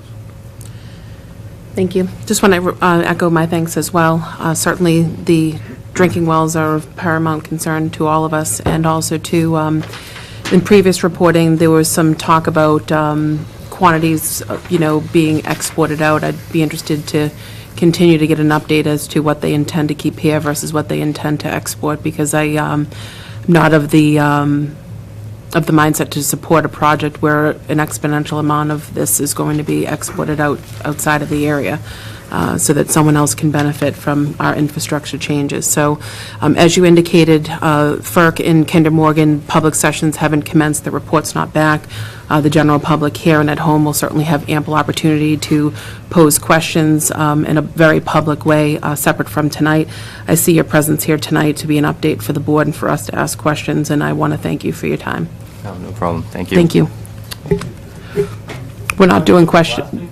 Excuse me? You talked about the blasting that's actually right beside that line. It's actually my neighborhood, that's why I thought I'd like to speak on it a little bit. Your blasting or your personal blasting? There's the Benevento quarry that does quarry blasting. It's very large shots. It's right beside it, and I thought I could offer a little information if you'd allow me to. Not during this session, but thank you. There's a question. Will there be a time when we as residents can interface? This is important to the community, and we're all here tonight for this matter. I understand that it's not a public hearing. Why don't you want it to... We're going to have public comments. You certainly are welcome to stay for public comments, but it's not a public hearing. Will it be beneficial if he stayed? We talked about it right now while he's on the... He is here. We're going to... At least when... So there was an open house scheduled for Kinder Morgan. They won't do it, likely they won't do it here in Wilmington. They might be in North Reading because it's a regional project. And there'll be a scoping session that will be administered through FERC. They have to legally advertise that Not sure which paper it would be in. I would think it would probably be in the Globe, but I'm just really guessing. But if you go on FERC's website, I think it's FERC.gov. There's details, and they do advertise on their website as well on when their hearings are going to be. That would, in my opinion, would be the appropriate time to comment. Hearing what they have to say, seeing, hearing other people's comments, and then they'll give you an indication, okay, well, here's a link to our website, this is how you e-file a comment and get your comments in writing. But any citizen's welcome to go to the... Not everybody's able to go at the times that they have to go. So it would be good if we could offer input to you, so you could take it to the meeting. Will you stay for the public session tonight? Do you have the time? I do, yeah. Okay. And that might be something where we can address it then? During public comments, I'll certainly entertain it at that time, but we're going to stick to the agenda. Thank you. Thank you. Thank you, Paul. Okay. Moving on to communications.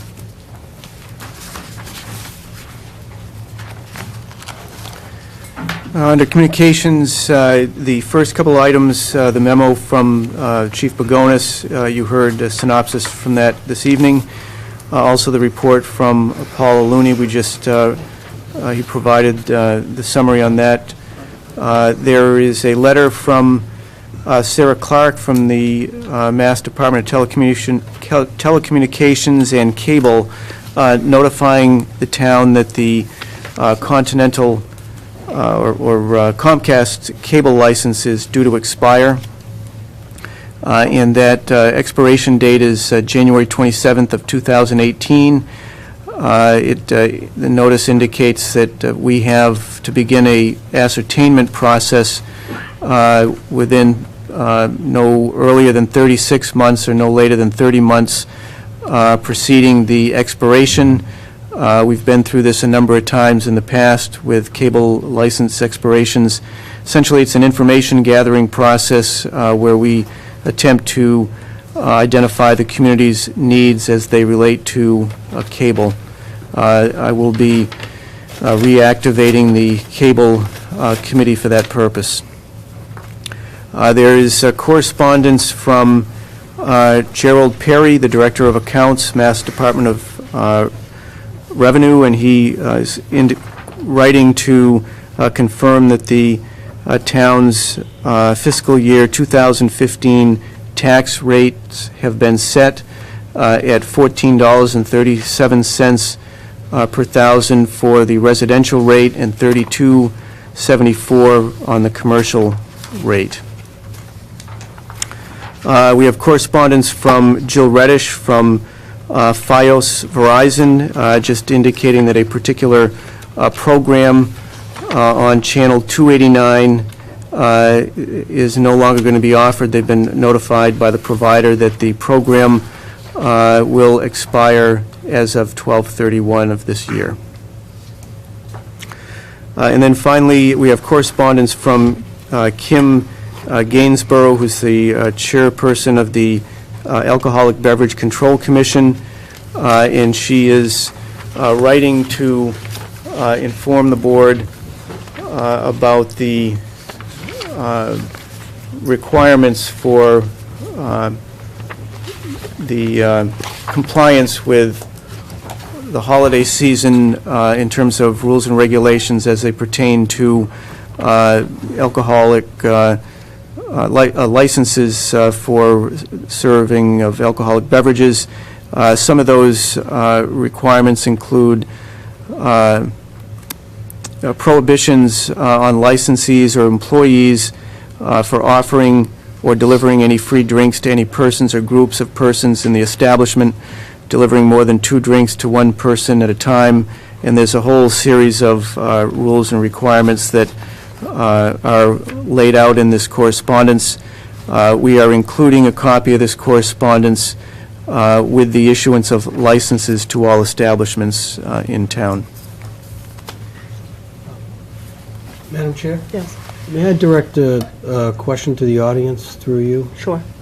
I'd just like to know if anybody in the audience is here with any specific questions or concerns about the licenses, which is the next agenda item, the alcoholic beverage Class 1 garage, Class 2 entertainment and common victuals license. Is there anybody here that's specifically focused on that? Madam Chair, I appreciate, especially at times, there are some folks who are so intent on being heard, and to a degree that is oftentimes difficult for other folks to get their business done. I appreciate the fact that you tried to move the agenda along and make sure that folks are able to rely on the agenda and do the business of the town. With nobody here in the audience, apparently for those items, I wonder if we could take public comments out of order so that these folks can address some of their questions so that we don't have to go through that whole stack while they wait. Is that acceptable to you? Because we're going to have to take quite a few votes. Sure. So if nobody's here specifically for them, I think we're not, yeah, that might make sense. That works. Public comments? Yes. Joseph Signa. My name is Jay Signa, actually his nickname. I live at 48 Halfway Road here in Wilmington. I think a couple things. I want to first of all thank Michael for getting involved, asking some very serious questions. I want to thank the town engineer for getting involved and being our knowledgeable representative for those of us who are just homeowners who have very personal interests. But I want to state to the selectmen, for myself, I have some very serious concerns about this, not only as a property owner, but the proximity of this, but the concerns that I'm hearing from a number of individuals about the safety of this line, about the potential damage of this line, of the potential things that it does beyond what I am as a homeowner, but things that could possibly, very realistically, happen through a pipeline that is establishing itself through its construction process, which may not only impact our drinking water, but again, what happens around it as they build a swath through our wetlands, which we are so very, very protective of. But I also have a lot of concerns about you as our representatives, hearing what some of us say about this, and your ability to deal with authority that comes in like Kinder Morgan, and asking you, can we do this? Is this something that would benefit your community? Is there some benefit that our community gets from this in terms of tax revenue? Is there something that you as selectmen see that we don't see? Because we see it as our property, our drinking water. Potentially, if we looked at some of the websites, some very dangerous things in our backyard here in Wilmington. Other comments? I'd like to leave the floor to other people. Michael on Draper Drive. The town engineer, Paul, had mentioned earlier that the pipeline is running close, or the proposed pipeline is going to run close to our drinking water. And the one thing I hope somebody does some research on is, I'm sure Kinder Morgan comes close to water supplies all around the country. I guess with our drinking supply, or our water supply, having some issues dating back many years, that I guess it's important that we take a close look at where those pipes are now and how close is too close when it comes to potential contamination. So if they were a mile away, that might be one thing, but these look to be within 100 or 200 yards of our drinking water. So I think we need to make sure that we as town residents speak up against the current route. And Mike had mentioned, rerouting is a possibility. That's one option. Not having it come through Wilmington at all is another option. So, and the reason I say that is, I've done a little research on what the goal, the long-term goal of the Kinder Morgan pipeline is, and I think it's really limited as to what will stay in the New England area. If you look at the pipeline and see where it's really going up into Canada and to the ports. So I don't really think a lot of it is going to stay here. I have a hard time believing that prices or energy prices in our area will come down based on the Linfield lateral. Maybe I'm wrong, but I just don't see it happening. And I just want to make sure that our water supply is addressed, the current road is addressed, and the proximity to the blast zone, which is a quarry that is right by the water supplies as well. That pipeline, if you look at it, is approximately a quarter to a half mile from the blasting that takes place on a weekly basis. So I know that Jay had mentioned that there are some risks, and I think this really increases the risk of some sort of potential problem down the road. So, hearing both of your comments, and obviously I know that certainly not to take away from any of the comments that Selectman Shampoo, he started the comments, but I think I want to just make sure that you hear from me, and the other selectmen certainly can speak, that we share a lot of the same concerns. We all were in agreement with Selectman Shampoo's comments. We also talked about the town manager's comments. We have very much the same concerns regarding the water that you're talking about, the routing of it, what the impact is going to be on the town. You heard me speak to Paul as the engineer as to what's going to stay here and what would be potentially exported. So from my standpoint, one, I want to acknowledge that I hear what you're saying, and two, want to just reiterate, I think it bears repeating, that pretty much everyone here across the table has indicated that we have concerns regarding the well fields. We have concerns, I specifically, regarding the blasting. I live over in that area. My house was shaking at least 2 or 3 times today from blasting, and so it's happening now without this pipeline being here. I'm not particularly crazy about that, just in general. So, I do understand where you're coming from, and I do hear you loud and clear. So I at least want to acknowledge what you're stating. And we don't have all of the answers to the questions that you're asking right now. Obviously, the public process through FERC and obviously through Kinder Morgan with the public processes. I've asked Jeff to determine, what we can do from a town perspective to weigh in on this and to make sure that all of the townspeople are very heavily engaged. And as Jeff has indicated, certainly he's right beside me, they're really monitoring the situation and staying on it. So I know we're asking for people to hang in there and go through this process with us, but I at least want to acknowledge your comments and let you know that we do hear what you're saying and share some of the same concerns. If I could just add one more thing. Sure. The Kinder Morgan has actually been out surveying and doing some environmental impact studies. Until the reports are released, is there any way that the town could at least say, Kinder Morgan should hold off on going through and surveying any of the current conservation land? Is that a possibility? I mean, maybe somewhere down the line where they say we absolutely need this energy and the pipeline is going to run through, then we could revisit it. But why have them go through if we find out that we don't need these energy lines running through Wilmington? It's too late, they already did. They never even asked your permission, they already surveyed all that land. You can walk state to state. Well, they did contact my office, contact me specifically via correspondence. I believe it was back in March or April, requesting permission to survey, at least with respect to the town property. It was my understanding that it was very preliminary survey work to gauge the situation there. That permission was granted. I didn't see any particular problem with giving them the opportunity to survey the town's particular property. I certainly at that point wasn't endorsing the project, but at least felt it was not, it was reasonable to give them that opportunity. Yes. My name is Bob, Just Street, Draper Drive. Like I said, they have surveyed. I have walked state to state, and if anybody feels like a nature walk, I would recommend that you also walk it, because it comes extremely close to the health center.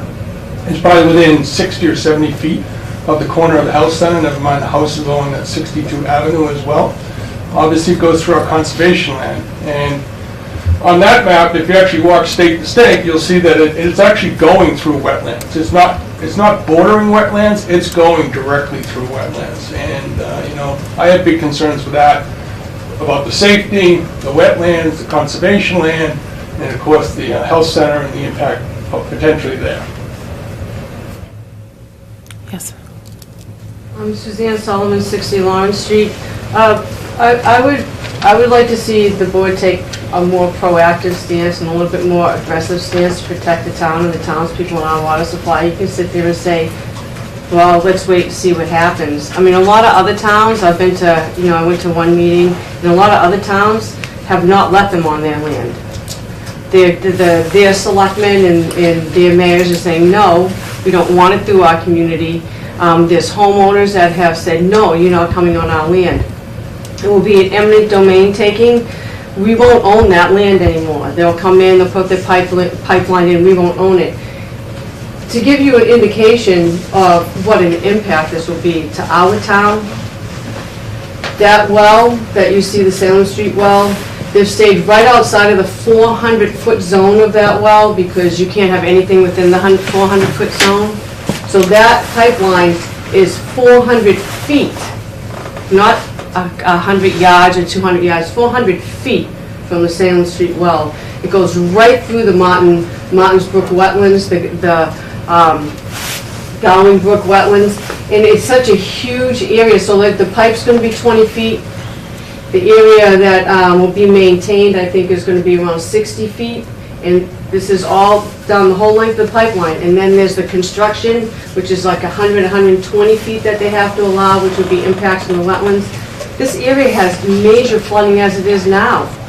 I mean, I really feel the board has to be a little bit more aggressive about this instead of saying, let's see if they come back if we have a need. I don't really care if there's a need.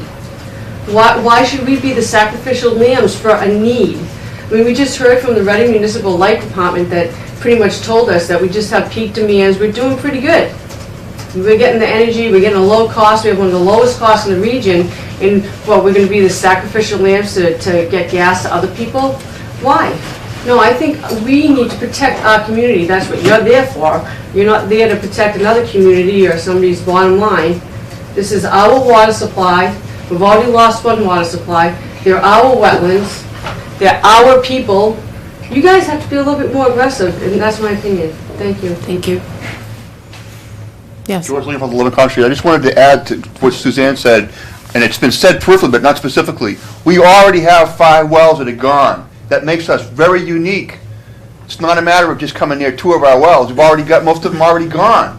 And they're going to try to take a few more, possibly? That's like, legally, I think we should have some extra authority to object to that, because we've already been so compromised. That's all I wanted to say. Thank you. Yes. I came here tonight to speak on a different subject, but I wanted to ask you before I made any comments, will you still give me the opportunity to comment on the other subject if I stay on point talking about this? Do you have a question specific about this? I'll take Yeah, I wanted to stay on topic. Yeah.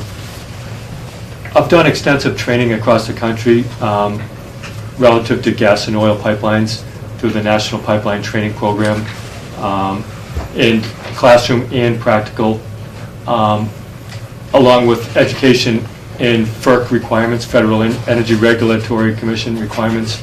And I will say this, that they do have to prove before they even get a permit that they have end users for the entire gas that will be supplied through there. So I'm sure that that study will get done. I would like to see the town receive that study. With regard to the wetlands, with regard to this line, maybe the town engineer can back me up on this, but from what I understand, most of these lines are following existing right-of-ways through power lines. And so we know that... Pause for a second and let him answer the question, because I see him... No, I don't believe they are. There's a portion of the line that is in the abandoned railroad bed, but it actually stays away from the high transmission lines, the electric lines. It does cross it once. There's a... Can I approach the map? Transmission lines are on the map. They cross here. So the transmission lines come, I'll just follow my finger here, they cross Route 125, and the gas main is in purple. Can I finish? Yes. The pipe that I've seen put in the ground, they have extensive testing. They got inspectors, 4 inspectors out there. All the welds are all X-rayed. There's special coating put on the pipes to prevent it from corroding, against corrosive soils and that sort of thing. My main concern here is that you're not going to stop them. Federal law will trump state and local law. Whether it's the pharmaceutical industry that have their people on the federal, on the Food and Drug Administration, same with the petroleum industry, they have their people on the Federal Energy Regulatory Commission. It's a large part is political, and you're not going to see it stopped. What I would offer the town is this. I would like to see some exploration done to see if the town can be proactive and offer them an alternative route to go and stay away from these wells. And I think if the town got proactive on that and, for lack of a better phraseology, bend over backwards to see them go a different way so that they're not even close to our wells. I think that would be probably our best approach, because you will see this gas line go through. The problem that I have with it is not so much when the gas line gets built in a trench covered with sand that has flexibility. It's the method of the horizontal directional drilling, which will probably go under the highways, probably go under the roadways. I know that they can drill a mile down underground and going sideways. So the obstacles like that are not going to impede their progress. However, when they bore horizontally, there's not all of that sand cushioning the pipe against blasting and that sort of thing. So that's troubling to me. So where we see that red line going through, that area that's minus the foliage, that's the Benevento quarry. They're letting off very large shots there. It's not just a house foundation, it's a whole side of the mountain that comes out. And they're at a lower elevation, so the vibration is going this way.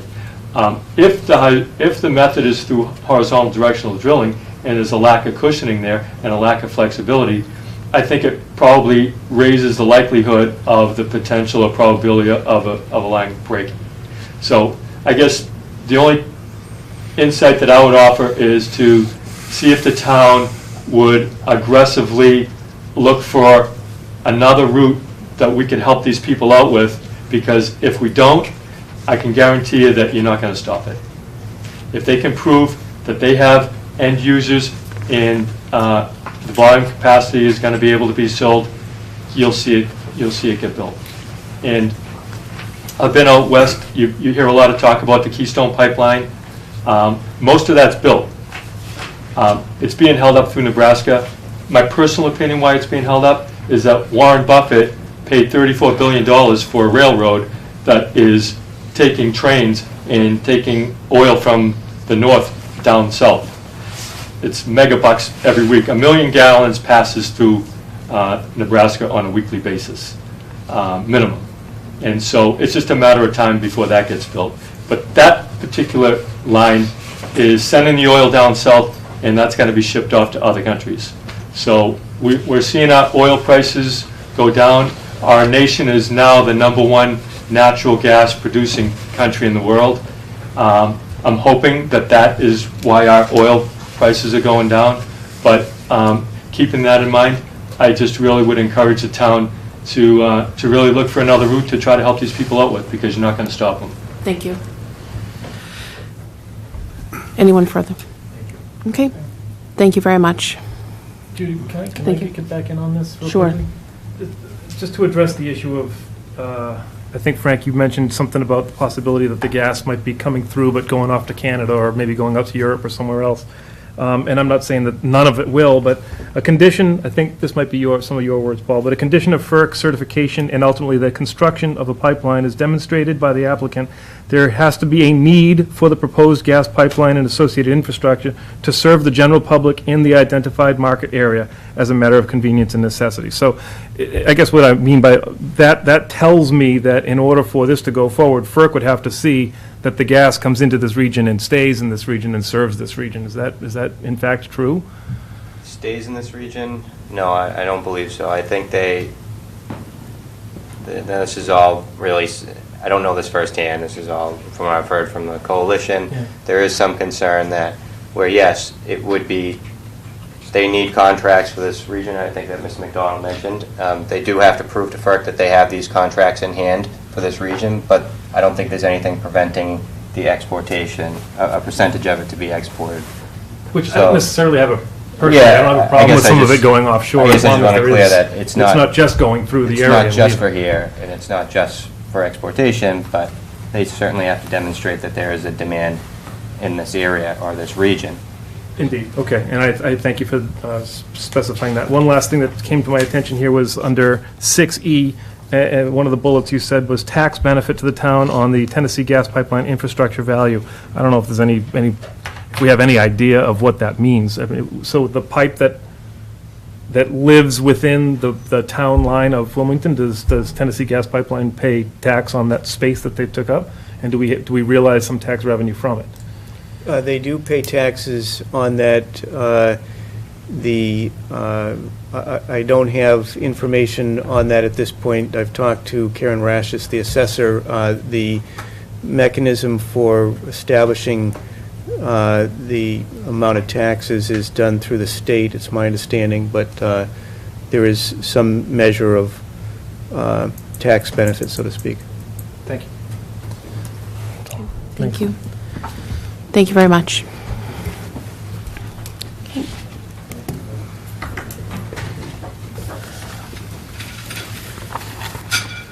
Good night. Paul, thank you very much. So Jeff, I'd like to resume back to,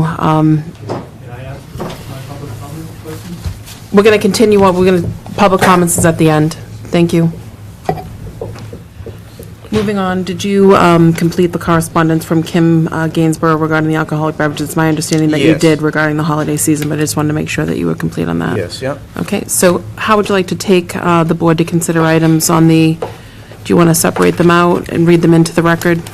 Yes, Madam Chair. What I would suggest is, it doesn't necessarily matter the particular order, but I could take the all alcohol, the alcohol beverage licenses first, Class 1 and 2, entertainment, and then common victulars, if that works. Sure.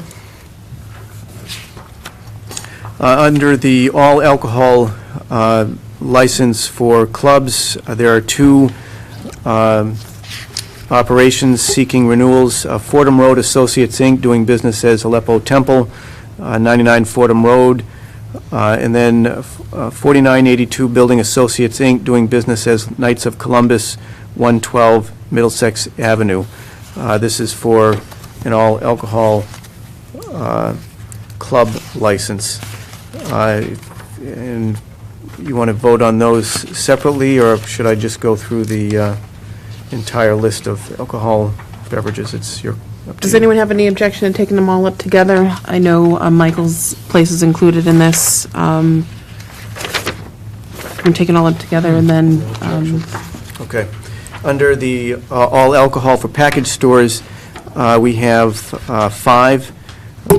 We have the first being Colonial Park Liquors, 35 Lowell Street, 211 Lowell Street Corp., doing business as Eastgate Liquors, ShopRite Liquors, Inc., doing business as Eli's Country Store, 381 Middlesex Ave, Tucker's Liquor, LLC, doing business as Main Street Liquors, 335 Main Street, Mystic Liquors, Inc., doing business as Wilmington Plaza Wine and Spirits, 258 Main Street. And then under the all alcohol for restaurants, we have 8. Restaurant of Boston, LLC, doing business as 99 Restaurant and Pub, 144 Lowell Street. Pepper Dining, Inc., doing business as Chili's Grill and Bar, 207 Main Street. A&C Stone, Inc., doing business as Golden Ginger Restaurant, 225 Main Street. Michael's Place, Inc., 110 Lowell Street. Pacific Sunshine, Inc., doing business as Pacific Grove, 211E Lowell Street, also known as 217 Lowell Street. GB BGP Tavern LLC, Red Heat Tavern, 300 Lowell Street, Rocco's Restaurant, 193 Main Street, and Tremazzo Restaurant, 2 Lowell Street. We have recommendations from the Police Chief. The Wilmington Police Department has reviewed the applications of each of the renewal alcohol licenses listed below. Each year, the department also conducts random compliance checks and notifies the Board of Selectmen as well as the licensee of any non-compliance issues. As of the last compliance check of each respective license type, all applicants for renewal are currently in compliance. Therefore, the department recommends renewal of the licenses. Also, we have a recommendation from, or an opinion offered from the police chief. This is specific to Tremezzo's Restaurant. As you know, this had been held up for a period of time. We just received notice this past week that the license is been granted by the Alcoholic Beverage Control Commission. Wilmington Police Department has completed a review of the 2015 alcoholic license request submitted by Mr. Mario Lachese on behalf of LLM Inc., doing business as Tremezzo Restaurant, 2 Lowell Street. The department recommends approval of the request. Okay. So they've all been read into the record. At this time, I'll entertain a motion from the board to grant these renewals with the favorable recommendations that have been received. So moved. Second. Motion's been made and seconded. All those in favor? Unanimous. And I'll just recuse myself from my own Michael's Place. Thank you. Michael's, okay. Thank you. Next, we have Class 1 and Class 2 licenses for motor vehicles. First, we have 2 Class 2 licenses. Doobie Auto Group, doing business as Bill Doobie Hyundai, and Semino Automotive, Inc., doing business as Cornerstone Automotive and Cornerstone Mitsubishi, 580 Main Street. We have 6 Class 2 licenses. Wilmington Shell, doing business as Advanced Auto Technologies, 779 Woburn Street. Charlie's Auto Sales, 611 Main Street. Heavy Equipment Connections, Inc., 239 Andover Street. Imperial Auto LLC, 845 Woburn Street, Suite D. J&E Service Corp., 619 Rear Main Street. NEA Inc., doing business as Z&S Gas and Services, 603 Main Street. It should be noted that Route 16 Auto Broker is not seeking renewal of their Class 2 license. We have recommendations from the Police Chief. Upon review of the Wilmington Police Department recommends renewal of the following licenses for Class 1 and 2. He references the same establishments that I just noted. Similarly, comments from the building inspector, Al Spalding. After review and consideration of the town of Wilmington bylaws and in all applicable codes, I have no outstanding zoning issues with the businesses referenced. Okay, so just to reiterate, the first 2 that were read into the record, Bill Doobie and Cornerstone are Class 1 garage, the rest are Class 2. Route 16 Auto Broker is not seeking renewal. So having said that, would anyone like to make a motion to grant these renewals? So moved. Motion's been made and seconded. All those in favor? Unanimous. Thank you. Next, we have 4 entertainment licenses. First, Pacific Sunshine, Inc., doing business as Pacific Grove, 211E Lowell Street, or 217 Lowell Street. BGP Tavern, LLC, Red Heat Tavern, 300 Lowell Street. Rocco's Restaurant, 193 Main Street. LLM, Inc., doing business as Tremezzo at 2 Lowell Street. The police chief has indicated upon the Wilmington Police Department, upon review, the Wilmington Police Department recommends approval of the 2015 entertainment license applications. Requests submitted from the following as previously noted. Okay. Would anyone like to make a motion? So moved. Okay, so moved Motion's been made. Do we have a second? Second. All those in favor? Unanimous. Thank you.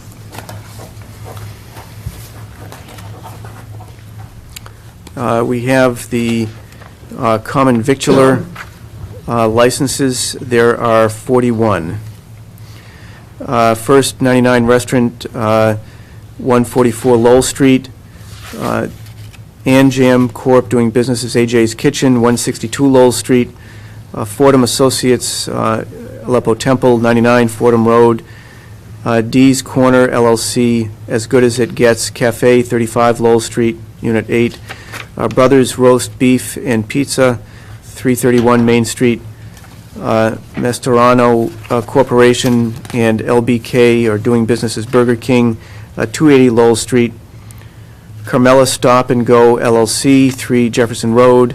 Pepper Dining, Inc., doing business as Chili's Grill and Bar, 207 Main Street. Hung Tao, Inc., doing business as China Walk, 329 Main Street. Krish Convenience, doing business as Corner Store, 296 Shawshene Ave, Suite 1. Country Chef Restaurant, 139 Main Street. Adam Donuts, Inc., doing business as Dunkin' Donuts, 211 Lowell Street. DJQ Donuts LLC, DBA, Dunkin' Donuts, 66S Concord Street. Hannon Donuts LLC, Dunkin' Donuts, 357 Middlesex Avenue. Jane Marie Donuts LLC, doing business as Dunkin' Donuts, 206 Ballardvale Street.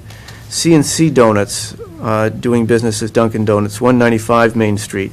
Wilmington Donuts, Inc., doing business as Dunkin' Donuts, 321 Main Street. A&C Stone, Inc., doing business as Golden Ginger Restaurant, 225 Main Street. 579 Main Street. Donut Shop, Inc., doing business as Heavenly Donuts, 579 Main Street. Cason Donuts, LLC, doing business as Honeydew Donuts, 337 Main Street. House of Pizza, Inc., 325 Main Street. Jasmine Cuisine, Inc., doing business as Jasmine Cuisine Restaurant, 35 Lowell Street. 4982 Building Associates, Inc., doing business as Knights of Columbus, 112 Middlesex Ave. T.H. McCoy Restaurant Group, LLC, DBA McDonald's Restaurant, 212 Main Street. Michael's Place, Inc., 110 Lowell Street. Pacific Sunshine, Inc., doing business as Pacific Grove, 211E Lowell Street, 217 Lowell Street. Panera LLC, doing business as Panera Bread, 228 Main Street. KQ Inc., doing business as Peter's Pizza, Roast Beef and Seafood, 2 Lowell Street. Pink Melon Inc., doing business as Pink Melon Frozen Yogurts, 211 Main Street. BGP Tavern LLC, Red Heat Tavern, 300 Lowell Street. Rizzo's Roast Beef and Pizza Inc., 3R Church Street, Units 1 and 2. Rocco's Restaurant, doing business as Rocco's Restaurant, 193 Main Street. The Sandwich Exchange, 16 Upton Drive. Charlie's 2 Corporation, DBA Samard's Super Beef, 279 Main Street. Monsatero Restaurant Group Number 2 LLC, Sonic Drive-In, 220 Main Street. Starbucks Corporation, doing business as Starbucks Coffee, 253 Main Street. Kumar's Stores, doing business as Subway, 66U Concord Street. Sunnyside Cafe, 2 Jefferson Road. Diane T. Cuts, doing business as Sunshine Kitchen, 355 Middlesex Avenue. Target Corporation, 210 Ballardvale Street. LLM Inc., doing business as Tremezzo, 2 Lowell Street. I would note that one establishment, Royal S Corp., doing business as Subway on 285B Main Street, is not seeking a renewal. Recommendations. A recommendation from Shelley Newhouse, the health director. There are no issues with compliance of the food code with these establishments. And then similarly, recommendation from the Al Spalding, building inspector. After review and consideration of the town of Wilmington bylaws and all applicable codes, I have no outstanding zoning issues with the above-mentioned businesses. Okay. Hearing the complete list read into the record, would anyone like to make a motion to grant the renewals? So moved. Motion's been made. Do we have a second? Yes, second. Motion's been made and seconded. All those in favor? Unanimous. And I'd like to recuse my end. Thank you. Okay. Moving on to public comments.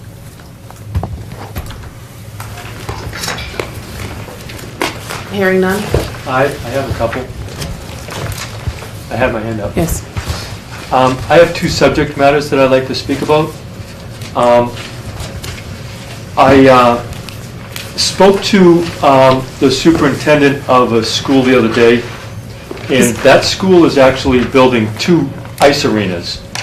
However... Kevin, I'm going to stop you right there. We are not discussing the rink tonight. We're not discussing the rink. I understand that. I'm not looking to discuss the rink. I'm just trying to tell you that the town pays money to have students go to this school, and I just wanted to inform the board that it's costing the school $0 for 25 years, nothing. A private company is coming in and doing it, 2 rinks. So, and as a matter of fact, the guy that I talked to was actually your uncle at Essex Aggie High School. So I would try to encourage you to talk to him and try to see how he is doing that, because thank you. It's a quite the other thing I wanted to speak about is I put in a public information request to Mr. Hull. I understand that tax bills are going to be going out in December, and pretty much across the board the taxes are going up. What the public information request was related to was the fact that the town is self-insured for employee health costs. And Mr. Hull replied back to me, and there are 296 positions that were funded for fiscal year 2014. However, the amount of people that are insured are 2,060 people. And the town paid out roughly $9.5 million in employee health costs. And the stop-loss insurance, according to Mr. Hull, was $696,794. The reason I bring this up is because I asked a simple question. Does the town have any type of incentive program so that employees who have spouses that work for a company that offers that spouse health insurance, if the town offered an incentive to that employee to have insurance with his spouse's company, and I asked if there was a program, Mr. Hull said no. So the reason why I bring that up to the board tonight is that I'm seeing that our deductible before stop-loss insurance even kicks in is $150,000. And I'd like to try to encourage this board to do a little investigation to see if we could implement some type of plan like that to reduce our health costs for employees by rewarding an employee an incentive so that he encourages his spouse to have insurance through that company rather than through the town. Do you have any comments that you want to make, Fred? Not really. I mean, some towns have offered it with limited success. It's really a mixed bag. I don't think it's a silver bullet that Mr. McDonald suggests it is. And that's pretty much all I have to say. Okay. Thank you. Thank you. I would just make one other comment, and I beg your pardon for going a bit off topic, but with regard to the issue of the rink, I think it's important to note that in this, it goes to the veracity of the individual, but the document that was handed out at the special town meeting by Mr. McDonald was a complete fabrication. So for what it's worth, and I found this out after the fact in talking with an individual who went to the source of the town of Reading to verify that information. So, it's unfortunate that people will stoop to that level to try to make their point. Okay. Thank you. Privilege on that. I didn't fabricate it, Mr. Hull. I told the town meeting that I had a meeting with Mr. Rotundo. He gave me the information. He gave me all the tax returns that the Reading Youth High School. Kevin, we're done. Well, he's just telling people that I done. fabricated it. I didn't fabricate it, Mr. Hull. So once again, don't try to deceive the people of Wilmington that pay the taxes that pay your salaries. Kevin, Enough. Moving on to new business and committee reports. Start to my right. Nothing here. Merry Christmas. I'm good, thank you. We don't meet again until the new year, so Merry Christmas has been said. I'll take the Happy New Year to all of you and anyone listening. Thank you. Moving on to important dates.